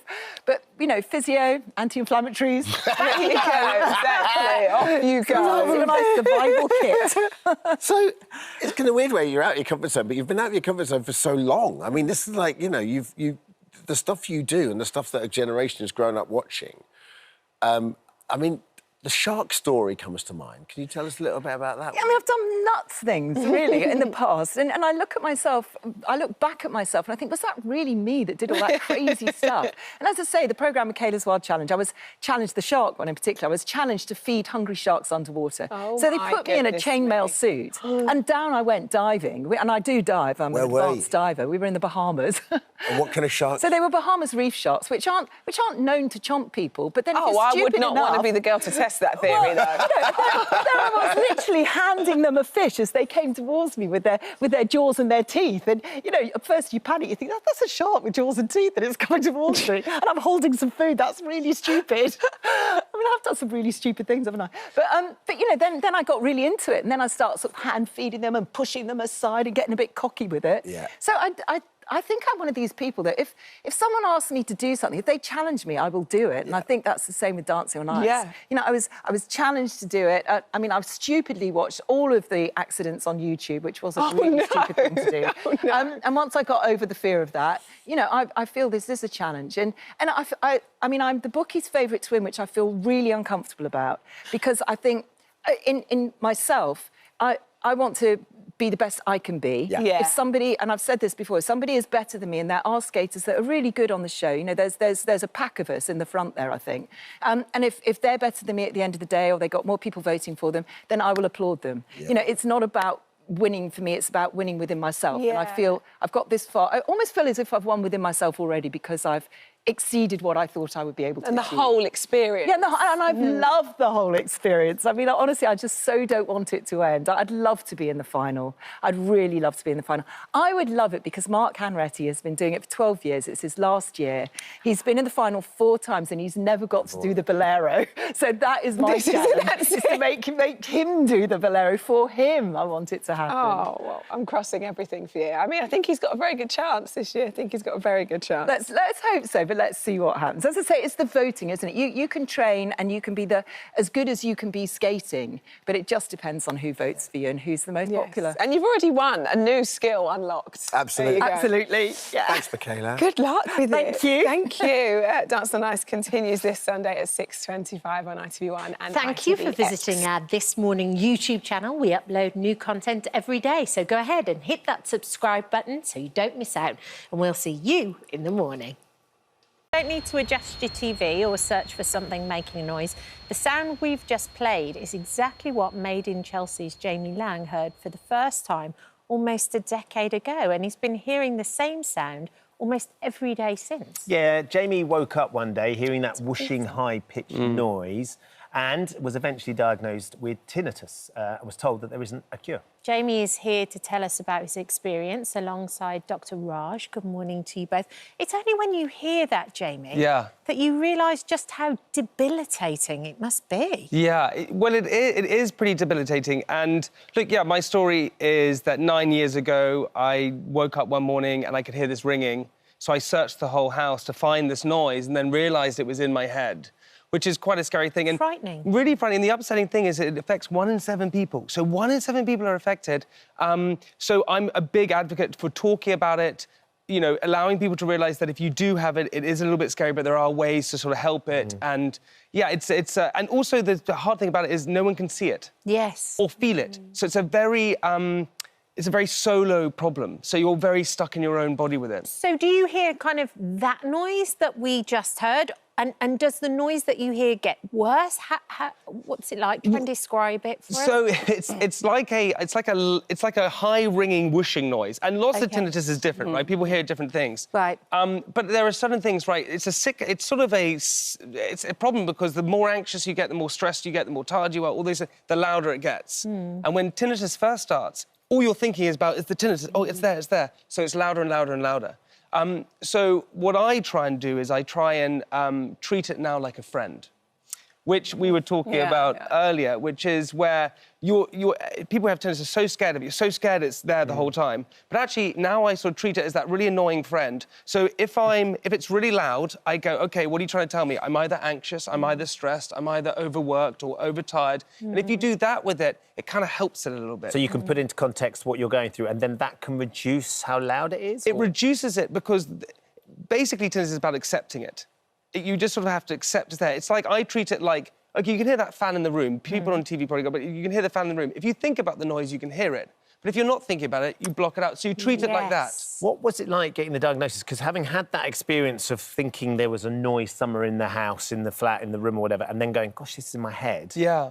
And then not really knowing what you were going through, probably doing a bit of Googling, but actually to be given the diagnosis and also being told it's not curable. Look, it's really upsetting, right? And for anyone who's going through it now and it's really upsetting. And there's no way to put about it because you think, OK, this is for life. Anything like that is just, you're like, well, how am I ever going to get through this?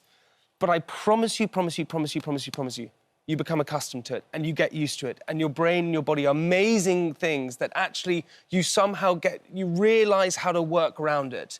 And I really just encourage anyone who is watching this or is suffering with tinnitus to try and accept it and not fight it and just say, it's that annoying thing that I have, but I've got, you know, I can breathe and I can hold things and I can walk around. And so you look at the good things and that kind of helps it a lot. Jamie, how do you think you got it or what caused it? Well, loud music. I mean, I think... Do you think it's... I think my thing was probably different. I did never protect my ears. Right. And the problem with we listened to music so loud, I went to a lot of nightclubs when I was younger. I was not wearing ear protection. You know, London can be quite loud. So I never, ever thought anything of it. now I just really want people to protect their ears. You know, if you go to a gym class in the morning, that is loud. Yeah. You don't have to bring earplugs, but I put tissue paper in my ears. Just somehow protect your ears in certain ways because they're so important, they're so useful, and if you can protect yourself from having tinnitus, it will be a really good thing. You do, I mean, obviously for your work, you're doing a lot of broadcasting and presenting, so of course that you have to be able to think, and these things can be distracting. I understand when you did Celebrity Hunted, it got really, really bad. Not just because you were spending all that time with Spencer, obviously. That's why it was bad. That's why it was really bad. He was anxious. Spencer just made me anxious. but it got really bad during that period. Yeah, it was. I did the show and it was really bad. Probably the environment or whatever, but it was so. It's a stressful show, isn't it? It was a stressful show, and the stress makes it worse. And it was so loud. If you were talking, I wouldn't be able to hear you. I could just hear ringing. Yeah, and that was pretty upsetting. And but again, I'm a big believer in this too shall pass, and it doesn't matter if you're the most popular or the least popular or the tinnitus is high or you're feeling low or feeling high. Everything passes, it always moves on. So if you have that kind of way of thinking, I think it kind of helps. It's a great perspective, isn't it? But Dr. Raj, you know, there will be people sitting at home today that are really, really struggling with tinnitus. And is it 1 in 7, Jamie said as well? 1 in 7, yeah, 1 in 7. And actually, it's Tinnitus Awareness Week this week. And the report from Tinnitus UK came out, which said that actually 8 million people by the end of 2025. So it is, you know, it's a lot of people going through this. And like Jamie said, in isolation. So it's a sound that, you know, you can hear, nobody else can hear it. And like Jamie's obviously found ways to cope with it, which I think is great. And there are treatments and ways that we actually try to help patients with that. Things like CBT, you know, exactly what you're saying about trying to cope better with turning that negative emotion into a more positive, you know, mindset. So you can deal with it in those ways, but it's hard to do that when every day you're hearing this noise in your ear. And it can be debilitating. And again, anxiety can make it worse, depression can make it worse, and vice versa as well. And it's poorly understood. It's a complex condition. It's not understood very well. What we do know is that inner ear sort of inflammation and, you know, damage can cause these sort of nerve signals to be disrupted to your the part of your brain which basically processes sound, so your auditory cortex. And what happens is those signals sort of disrupt the sound, and then you get these phantom sounds, which actually originate in the brain, but they sound like they're coming from the ear. And those can be ringing sounds, whooshing sounds. For some people, it can sound like chatter as well, or like music. Really so very, very distracting. And all the treatments work on reducing that awareness that you have of it, like Jamie said, and accepting it. Yeah, and accepting it, but also I just talk about it. Like, bore me. Send me a message on Instagram. It just talk. It's true though. Just talk about it. Talk. The way that it helped me is I have a great friend called Jimmy, and I knew no one who had tinnitus, and I was with him once. And I said, I just got this thing, this constant ringing. And he went, I've got that, and I went, you're kidding me, and we hugged. And we just then spoke about it. And when if you're sharing it, you get an echo back. Yeah. And it's the greatest thing in the world, and sharing it helps. You've even talked about Chris Martin having it as well. And the day when you realise, oh, yeah, he's got it too. If Chris Martin has it, then we're all OK. Yeah. So I Googled, like, who had this thing, tinnitus, and Chris Martin came up, and I thought, OK, if Chris Martin has it, then maybe I'm going to be OK. This amazing musician, and he's... Who hasn't stopped playing. Hasn't stopped playing. Yeah, so that's how... And often I think musicians can get it because of exposure to sound repetitively. Similarly with, like, if you lots of exposure to noise in nightclubs, like you said, or even listen to really loud music through your headphones. So be very mindful of that. If you are somebody who's in the gym pumping loud music every single day, again, it's going to increase your risk of that.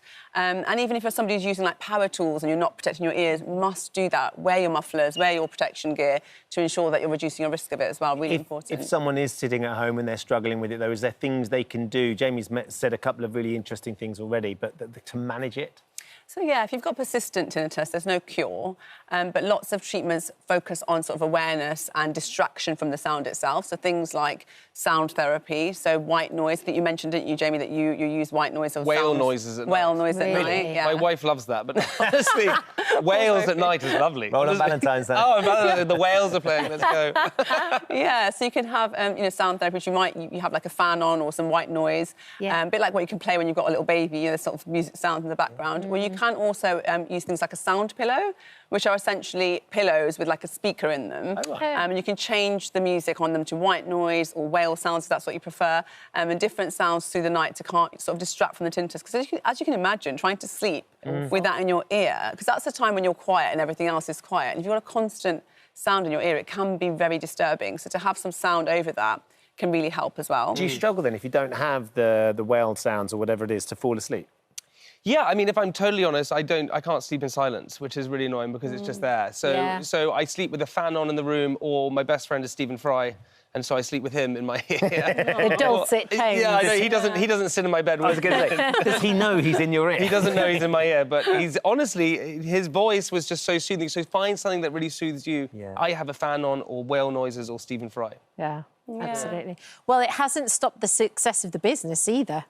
That's very kind. Yeah, I mean, so that fabulous 10 post years. of Candy Kittens. Yeah, Candy Kittens. Can we just look at this picture? Because it's just this. It's You went to a amazing. big convention. It's a sweets convention. Yeah. So this is the original stand you had. That's the original stand we had in 2014, yeah. And Look at you now! Yeah, it's amazing. I mean, you've got a street. Yeah, we built a whole house. It's really amazing, and it's an amazing... We have an incredible team, and my business partner, Ed's amazing, and we built it for the last 13 years. And it's just a really proud moment, because I think a lot of people sort of think probably that we started with all this money. We started with £3,000 and built it up, and seeing that stall there to that was really a proud moment, yeah. It was amazing. Good distraction as well. And my mum even said, "I'm proud of you." It's like that. And I was like, "Thanks, Mum." That's the holy grail. That is When your mum the says they're best proud of time you, that's ever. holy grail. Wow. Yeah. Well done. Thank Jamie, you. thank you for sharing. Thanks. as well, 'cause I think, thank as you you. say, if you can share it and people For out there sure. understand that you're going through it, and as he said, you can bore him with your messages. Do We'd it. love to hear from you. Yeah. Dr. Ash, nice to Thanks. see you. Thank you for visiting our This Morning YouTube channel. We upload new content every day, so go ahead and hit that subscribe button so you don't miss out, and we'll see you in the morning.